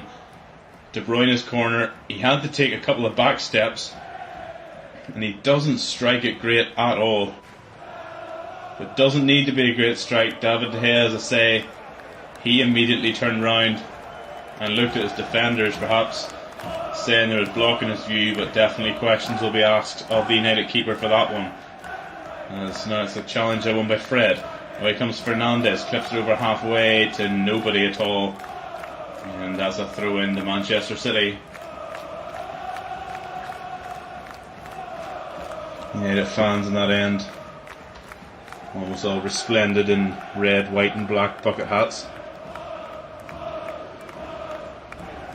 Here's Stones, outside of the boot, scoops that out left to Akanji, who will take it up over halfway. The Swiss international Manuel Akanji, still going, nobody in red's closing him down, still going, good challenge by Casemiro, but it's a throw in to City. And just as the clock hits the hour, we're going to see the young hot prospect Alejandro Garnacho here for Manchester United. Perhaps for Jadon Sancho, who's had a really disappointing final, it must be said. Really struggled to get himself involved. So we'll see who Garnacho is going to replace, as that ball goes all the way back to Ortega, who's been a bystander here in the second half, really for much of the game other than the penalty, it must be said. With Diaz in the centre circle, such a silky smooth defender, the big Portuguese man. There's Rodri though, almost robbed by Fernandes, who turns away in frustration. Not often Rodri gets caught, and he nearly did there, but he manages to hold possession. Now Walker, back to Rodri, shirt tucked in, old school player that he is. Gundogan, and now Akanji inside his own half. Diaz back to Akanji. Now Gundogan on halfway. Gundogan, lovely pass there to find Stones, who again is pushing forward, almost that Franz Beckenbauer role, a sweeper role that Pep Guardiola has given him this season. He's thrived in it. Now here's Gundogan, midway inside the Manchester United half, to De Bruyne on the edge of the box. Kevin De Bruyne in the box on the left foot, hits it, save for the feet of De Gea this time. It'll come out to Stones. Now Gundogan, surely he's not going to have another go. He's not. He plays right to Bernardo Silva in line with the edge of the penalty area. Back to Stones, he dinks one into the back post. Leaping there is Grealish. It'll come to Haaland, and there's an offside flag given against Grealish. He is not happy with that decision, but Kevin De Bruyne had a good chance there to make that 3-1. David De Gea perhaps redeeming himself for the initial effort. In fact, it wasn't an offside, it was a push on Varane that was given. Not the cleanest of strikes by De Bruyne, but still a good save by David De Gea with his right boot.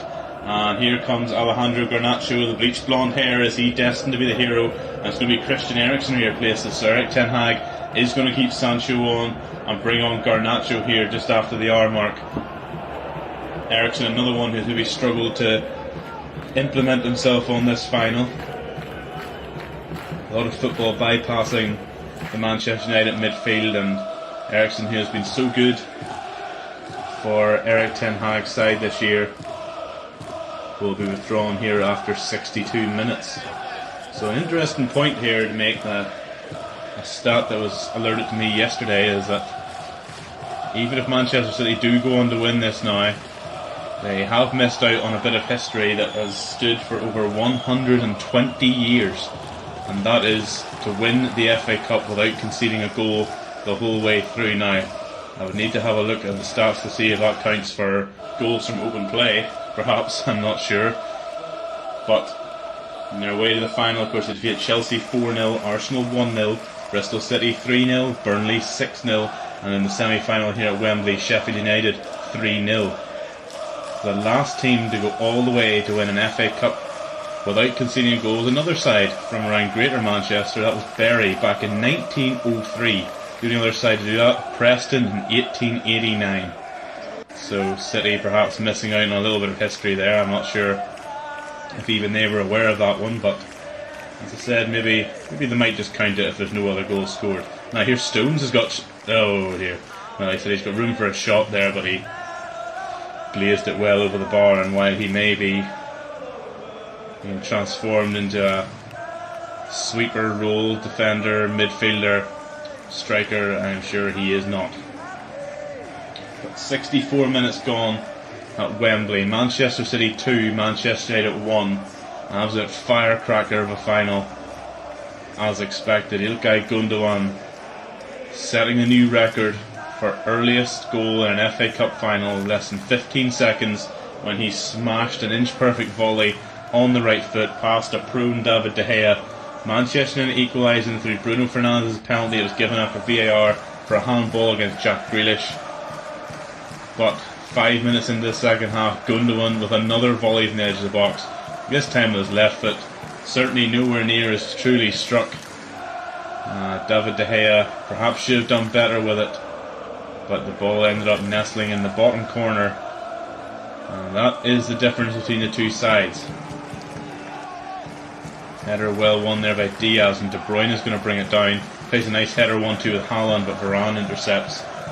And now Rodri will come away with it inside the centre circle. There's Garnacho just off the bench, looking fresh and hungry. He's snapping around there at Rodri, but City keep the ball outright with Rodri, who perhaps not his intended target, but does find Grealish on the left hand side. Grealish plays it into space behind for De Bruyne, faced up by Fred, who seems to be, that's his task, and he's stuck to it well today. And there's another good challenge to Fred. Excellent work by the Brazilian, much maligned in his time at Manchester United, but if there are indeed the room, and he's fouled there by Jack Grealish.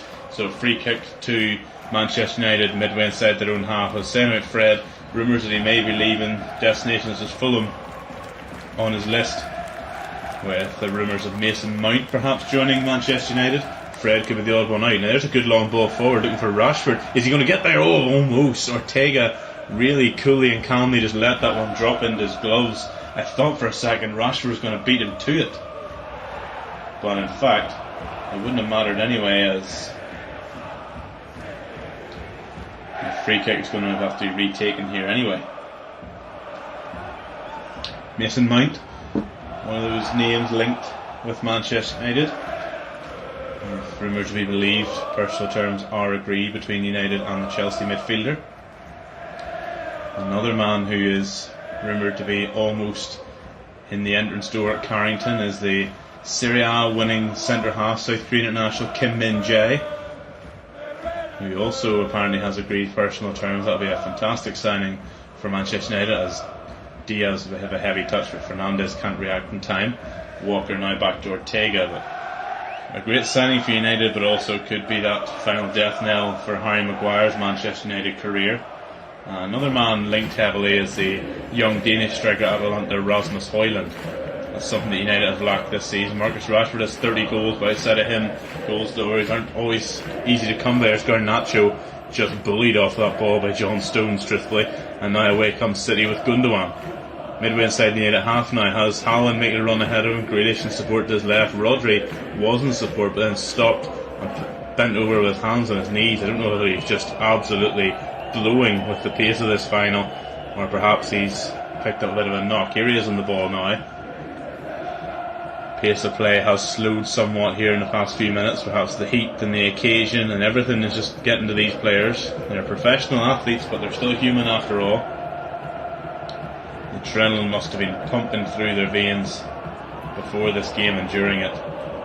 The noise and colour and everything in this stadium has just been wonderful. A wonderful occasion, it must be said. Manchester City 2, Manchester United 1 with me, Mark Strange, here on flashscore.co.uk and the mobile app. Honoured to bring you this huge game, the FA Cup final. Manchester City, whisper it quietly, are just over 20 minutes away from step 2 of 3 towards that treble. Here's Casemiro now midway inside his own half. There's a nice pass that takes out about 3 City players to find Wan-Bissaka, who stretches his legs down the right hand side, cuts back under pressure at Grealish, plays it into Sancho. That's another heavy touch by him. Not a great final for Jadon Sancho, but we all know what he's capable of. Now here's Lindelof striding forward. Victor Lindelof still going midway inside the City half. Now dishes it off to Fernandes, who dummy to have a shot. Instead gives it to Rashford. Rashford lashed that one goal by, the first real effort of the day from United's 30-goal striker, their recently voted player of the season, and he hit it hard, he hit it true, but just couldn't get it to dip in time. The trouble, Stefan Ortega. Good effort though by the England international Marcus Rashford, and he certainly had Ortega sweating over that one, but just couldn't bring it down in time as he pulls his shirt over his face there. He's frustrated with that one, but a good effort nonetheless from the Manchester United number 10. I say he has stepped up in the goal scoring charts, 30 goals in all competitions this season. Still a long way off Erling Haaland's total, but then not many are going to challenge that one. But something that really has been missing at United is a goal scorer outside of him. Wout Weghorst still on the bench. Ten Hag also before the game didn't rule out him staying after previously saying that today would effectively be his last game in United shirt. Vincent Kompany, I don't know whether these would be true, has said that of course he is still a Burnley player after all this.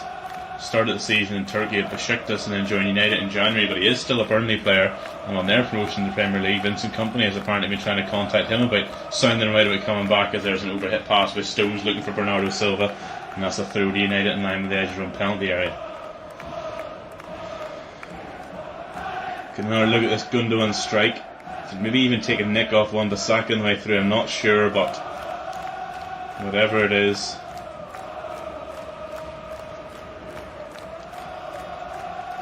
it's a goal that gives City a 2-1 lead. Ilkay Gundogan with them both for Manchester City. A virtuoso performance from the captain today. He's led from the front and scored 2 stunning goals as we hit 70th minute here at Wembley Stadium. Diaz turns and gives that ball back to Ortega. To Rodri, under pressure immediately by Sancho and Fernandes, but City never look uncomfortable on the ball. And now here's Akanji. To Gundogan, who shrugged off the challenge with Casemiro. Back to Akanji, and now Diaz, and all the way back to the luminous orange clad Stefan Ortega. Grealish into the left hand corner to the byline. Grealish faced up by Wan-Bissaka, gets into Gundogan. Oh, he nearly could have had a shot there, but instead it breaks to Grealish. Back to Haaland on the penalty spot, save. It's Gundogan in for a hat-trick. It's 3-1. He's offside. Oh, it was almost a hat-trick for Ilkay Gundogan. As a save from David De Gea from Haaland's shot fell to the German 6 yards out, and he tapped it in, but he was offside. The flag went up immediately. A real chance there by City to make it 3-1. And he is indeed offside with City. Haaland striking that left footed from basically right on top of the penalty spot. A save though from David De Gea, and Gundogan just straight offside. He probably could have had a shot the first time, it caught in 2 minds trying to play it to Haaland, but ball broke back for Grealish, squared it for Haaland right on the penalty spot, left footed shot, a good save again from De Gea, and Gundogan tapping it in but from an offside position, so it remains 2-1, and those City supporters who are out of their feet behind the goal will sit back down again. Garnacho does well. Fernandez finds Garnacho again, the edge of the box. He's got a shot.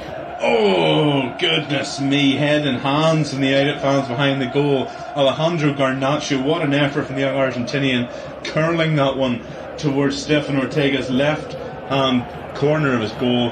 He did a superb effort in the first space, played a nice 1-2 with Fernandez, shrugged off the challenge, and then from the edge of the box, oh, goodness me, they don't come much closer than that. A right-footed shot that he squeezed, in between Diaz and Stones, and it might even have took a lick of paint off the outside of the post there. What an effort from Alejandro Garnacho, and you can see why he is so highly thought of at Old Trafford. Just a wonderful young talent, almost brought his side level on the biggest occasion here in the FA Cup final. Back to Diaz, left-footed down the touchline. That's probably Manchester United's best effort outside of the penalty. Rashford wins a good header, now they want down for Fred. Head to Sancho. Fernandez, right hand corner of the penalty area. Bruno Fernandes clips it in, headed away with Diaz. Fred picks up on the edge of the box. Good Fernandez again, right hand corner of the box. Fred's going to cross in, blocked behind by his opposite number 8, his opposite captain, Ilkay Gundogan, and that's a corner. It's the 3 goals from the 2 captains, the 2 number 8s, leading from the front today. Fernandez is straight over to take the corner just before the 75-minute mark here at Wembley. United's second corner of the game. A right foot outswinger with Fernandez. In it comes towards the back post, over the head of Varane. It'll come to Shaw, left hand corner of the penalty area. It has Rashford and Fred for support. Finds Fred, who clips it into the back post. Good header by Casemiro, but it's Erling Haaland back there who beat him to it. And we're used to seeing Erling Haaland putting his talents to use in the other penalty area, but that's a crucial header underneath his own crossbar almost, as he challenged there with Casemiro to clear that ball away, and now the ball is eventually back at the feet of David De Gea just outside his box. He strokes it forward, right-footed down the touchline, looking for Rashford. Now he'll find him. Can Rashford keep it in? Challenged by Walker, he can indeed, the 2 England internationals on the left-hand side. Marcus Rashford. Back to Casemiro. He did well holding that up and waiting for support to arrive. Fred now 30 yards out from goal. Dummies away from De Bruyne. And to Rashford.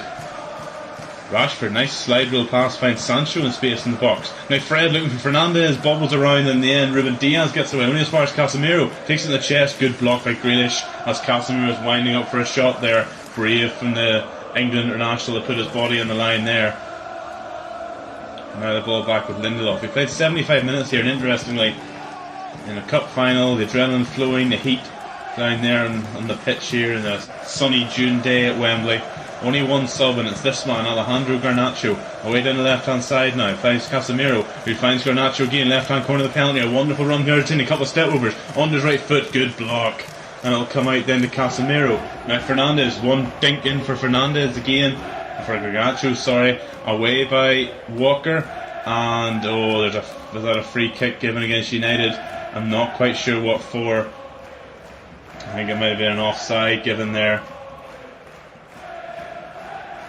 No, it's actually Casemiro for a foul on Bernardo Silva. Looked a bit harsh, it must be said. Just looked like a fair challenge, but nothing doing. As I said, Garnacho, the only man to come on so far, and he has been a bright spark for Manchester United. But now we're going to see Man City's first sub, and it's going to be one of their young talents. It's Phil Foden, a more established star than Garnacho, although still very much a young star. And it's going to be Kevin De Bruyne that he replaces on 75 minutes. So a round of applause from the City fans for their midfield maestro, and now on comes the Stockport-born Phil Foden, a local player. And you have to think, if anyone's going to understand what a whole Manchester FA Cup final means, it's going to be him.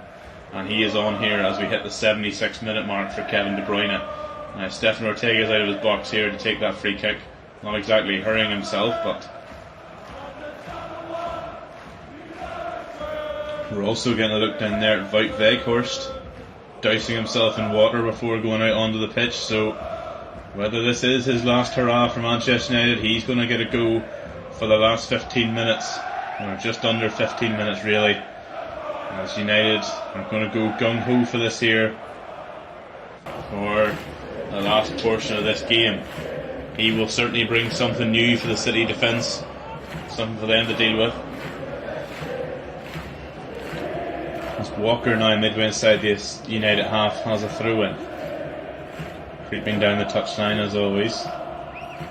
Not just Kyle Walker, that is everybody. It's not an accusation levelled at Walker. And there's a throw looking for Haaland, but Lindelof does a good job. It'll break for Foden. Now Gundogan. Walker will clip it into the right hand corner. And Haaland will hold it up there. Faced off by Varane. Gives it back to Bernardo Silva into the right hand corner, right on the corner flag. Good block by Varane. Almost finds Haaland. City still in that corner. Silva, Haaland. And that looks like a foul. Yeah, it is. On Casemiro. Casemiro went to smash that ball down the field and he and Bernardo Silva clashed. And as United try and take the quick free kick, nothing doing. Can look at Alex Ferguson, Sir Alex of course. Won 5 FA Cups here with Manchester United.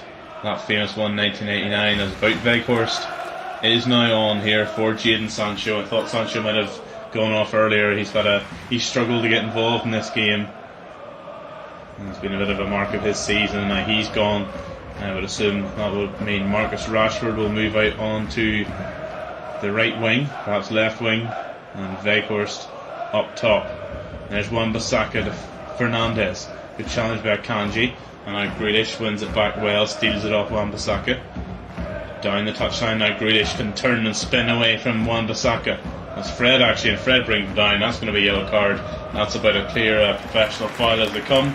And he becomes the second player for Manchester United to go into Paul Cheney's notebook today. That's only the second player in total book. Wan-Bissaka got a booking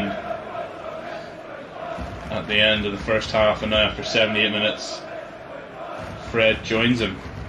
So as I said earlier, the referee has let this game flow, understands the ramifications of this game. There's going to be a few niggly challenges and a bit of needle behind it, and not every challenge needs to be slowed down to a yellow card. He's played advantage where needs be, and I think he's just going to have a chat with the two captains here just as we head into the last 10 minutes, for just to warn him, we've had a good game here, a good fair game, let's not let it spill over. So here's the free kick taken by Gundogan quickly to Foden, left hand side, now midway inside the United half. Gundogan again now, approaching the penalty area on the left hand side, but will double back and give it to Rodri, who clips it in behind him for Foden. Good touch by Foden at the byline. He gets it back across. That needed like a handball. Wan-Bissaka. Now play continues. Will they come back and have a look at that? Foden is going dinking in towards the back post. Haaland's up there. Good clearing header. It'll drop for Bernardo Silva. And Akanji threw himself at it, but just couldn't get a touch. And now I'd like to see that again. Phil Foden's cross was initially blocked by Aaron Wan-Bissaka. Did it strike a hand? Foden's onside. Great touch to keep it in. It does strike a hand. It is right beside Wan-Bissaka's body upon second viewing, so perhaps not. The second one though, the cross came in. A superb header away from Luke Shaw to get it away from Haaland, and when Bernardo Silva drilled it back across goal, Manuel Akanji threw himself at it but just couldn't get a touch that would have made it 3-1. As we look at the heads and hands from City fans behind the goal, they know this game's far from over as we enter the last 10 minutes of normal time here in what has been a breathless and thoroughly enjoyable FA Cup final between these two bitter rivals. Manchester City 2, Manchester United 1, in the Emirates FA Cup final here live on flashscore.co.uk and the mobile app with me, Mark Strange. It's been a privilege to guide you through these first 80 plus minutes, and I'm sure the drama is not over yet. Here's Foden on the right hand side.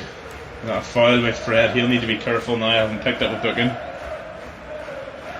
That's a foul right on the right hand touchline, around 25 yards out, so you can see Akanji and Stones and trotting forward, striding forward more like.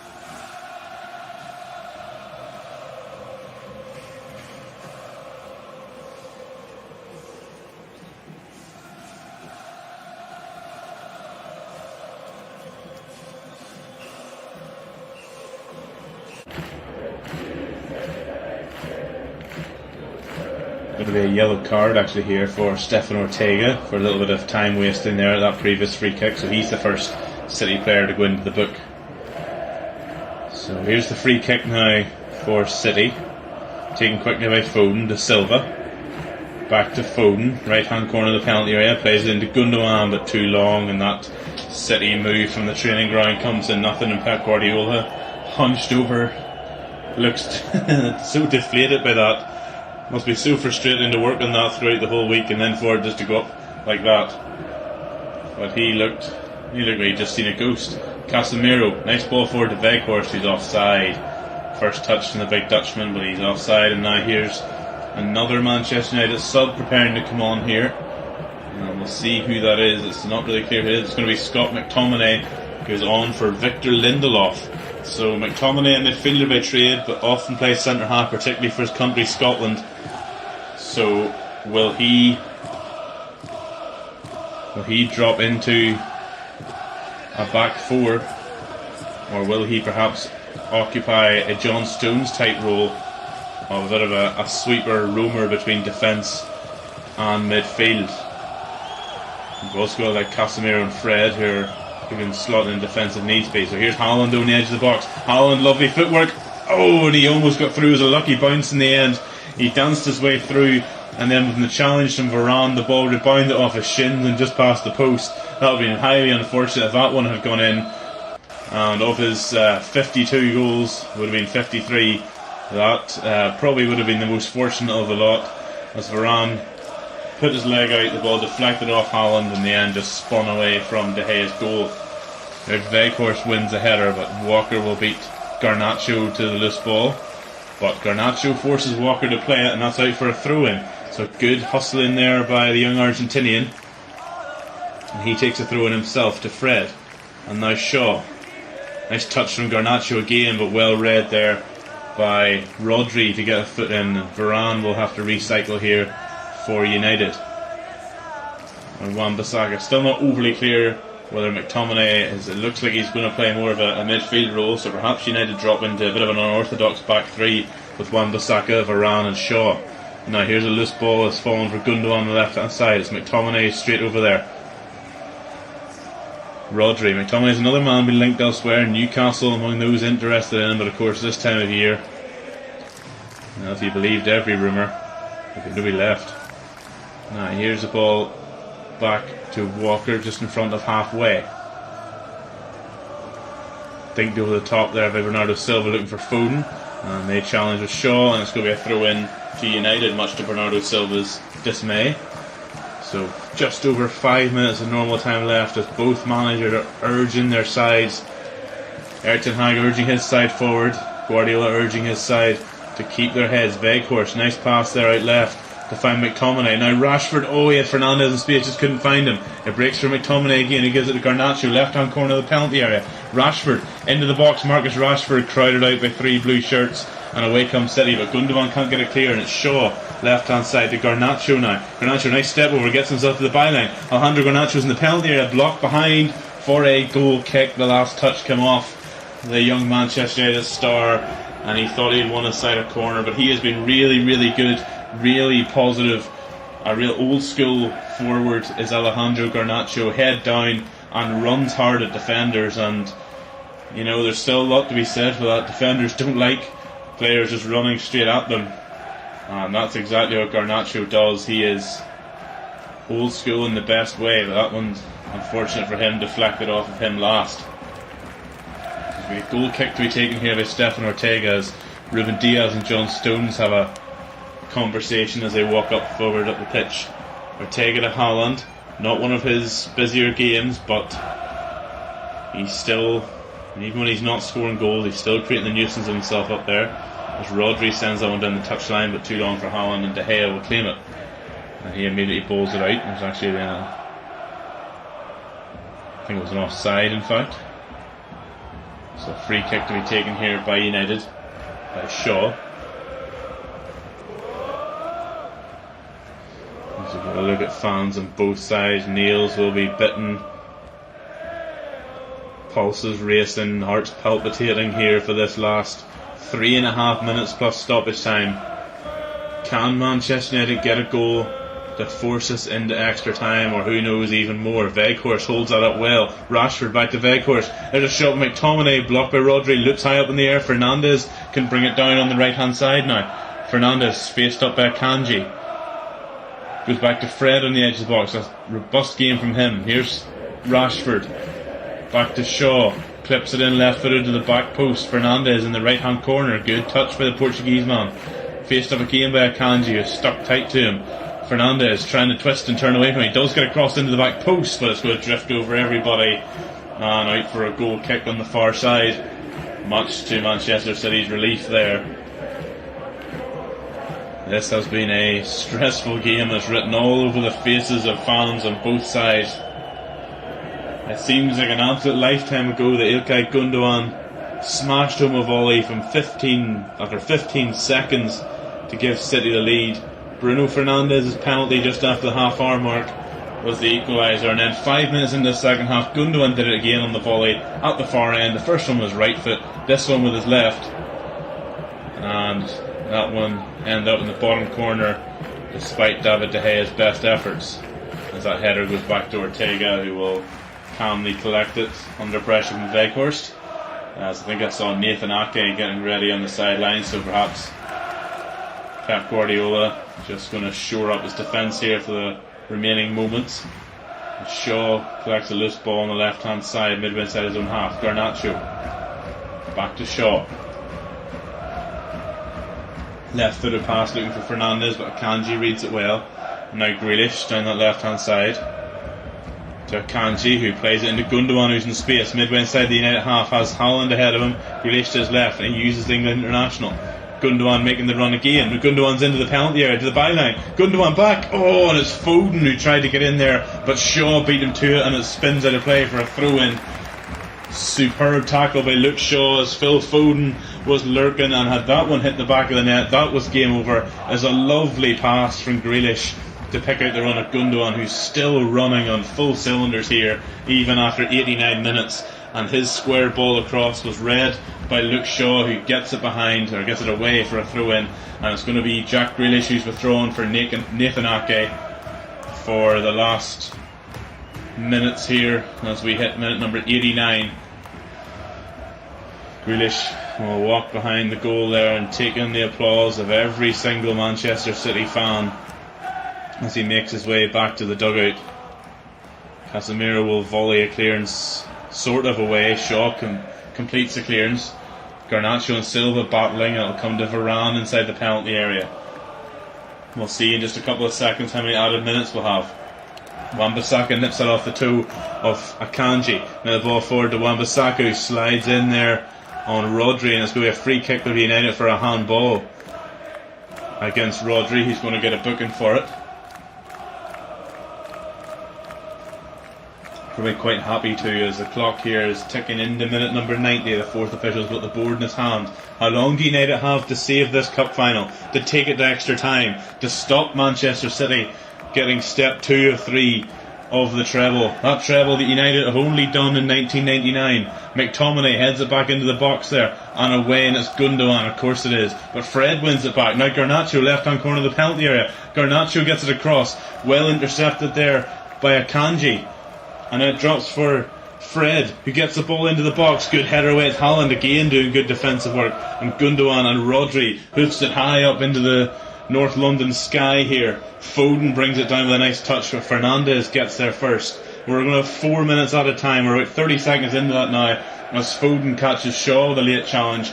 Lucky to perhaps escape a yellow, but maybe happy enough to concede a free kick on halfway and disrupt any momentum Manchester United may have. Pep Guardiola getting very animated on the sideline.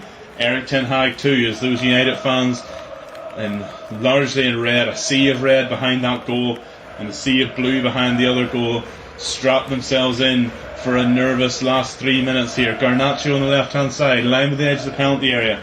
Shaw, left footed cross in. Weghorst jumping. McTominay, oh, and it's going to go in, it's going to creep in, also off the crossbar. McTominay back, it's off the bar again. And over the bar, unbelievable, how has that stayed out? Scott McTominay got a head onto it, and it softly came off the bar, and on the rebound it's gone over the bar. It was Shaw's delivery Initially, McTominay couldn't bring the ball under control. It was a combination of he and Varane on the initial one. And then McTominay steered the second header onto the roof of the net. But it has come off a Man City defender. There's going to be a corner after all that. Bruno Fernandes, the initial cross. McTominay, I think, it surprised him by arriving at him. He couldn't control it. Varane sent a header towards goal, which looked onto the crossbar. McTominay tried to get to the second ball, and it's now over the bar for a corner. Manchester United piling on the pressure in stoppage time here. So the referee puts a delay on it. Pep Guardiola down on one knee here. Fernandes, Weghorst leaps, but a good clearance at the back post by Bernardo Silva. Shaw will pick it up. Shaw now on the left hand side to Garnacho, back to Shaw, midway inside the City half line, plays it to Garnacho, he's going to get to the byline, gets a cross in, too far for pretty much everybody. Can Casemiro keep it in the far side? No, it's going to run out of play, and with it has that run out Manchester United's FA Cup dream. Oh, so close to an equaliser there. Varane, somehow, I don't know what body part it came off, truthfully, a real old school goalmouth scramble. John Stones nearly headed the crossbar as he went for that one, and it's actually Rodri who goes up with McTominay for the second header, who is the hero to steer it over the bar. Some heroic defender from Manchester City, a real old school goalmouth scramble without Weghorst kicking the post in frustration, and Manchester City are going to take their time here. Kyle Walker, in fact, is down lying on his back, and has that the last chance for Manchester United. We've less than a minute to go. There might be some added on here with the City player now down on the ground. United fans getting behind their team. Maybe one last push, but you can't help but feel that that last push is gone, and Manchester City are on the verge of an FA Cup title win here over their bitter rivals. It's trophy number 2 ahead of the Champions League final of Inter in Istanbul next week, who I'm sure will be watching this game with some interest before their last league game against Torino this evening. But Manchester United have fought valiantly, particularly in this second half, but it looks like it's going to be Ilkay Gundogan's volley double right at the beginning of the game and 5 minutes into the second half that are going to seal the trophy for Manchester City, as Kyle Walker is now back to his feet and walks gingerly to the sideline, and he's actually going to be replaced here, is he, by Aymeric Laporte. I'm not really sure what the point of that is. Laporte's probably not even going to get a touch, but he is on for about the last minute or so here. I'm sure we're over 4 minutes, but he is, after that stoppage for Kyle Walker, I'm sure we've got at least another 60, maybe 90 seconds to go here. And immediately Laporte will come on and trot over to the far side to take a throw in. United fans, I think they know their race is run. They have given their bitter rivals one wonderful match here. As Foden skips away and plays it down the line for Haaland. Is there going to be something for the big Norwegian after all? He's down into the left hand corner. He's going to take it to the corner. He's a real team player. He loves the goals, but he knows that trophies are more important, and he wins a corner off Varane and roars at the Manchester City fans. He knows that's job done. Pep Guardiola is still animated on the touchline. He's not going to be happy till the final whistle blows. But the Manchester City fans are starting to celebrate inside Wembley. Only in this past minute or so have they really been sure of victory. Manchester United fighting right until the end here. Corner taken short. Haaland is just going to fight off Fred. Tries to get a cross in. It's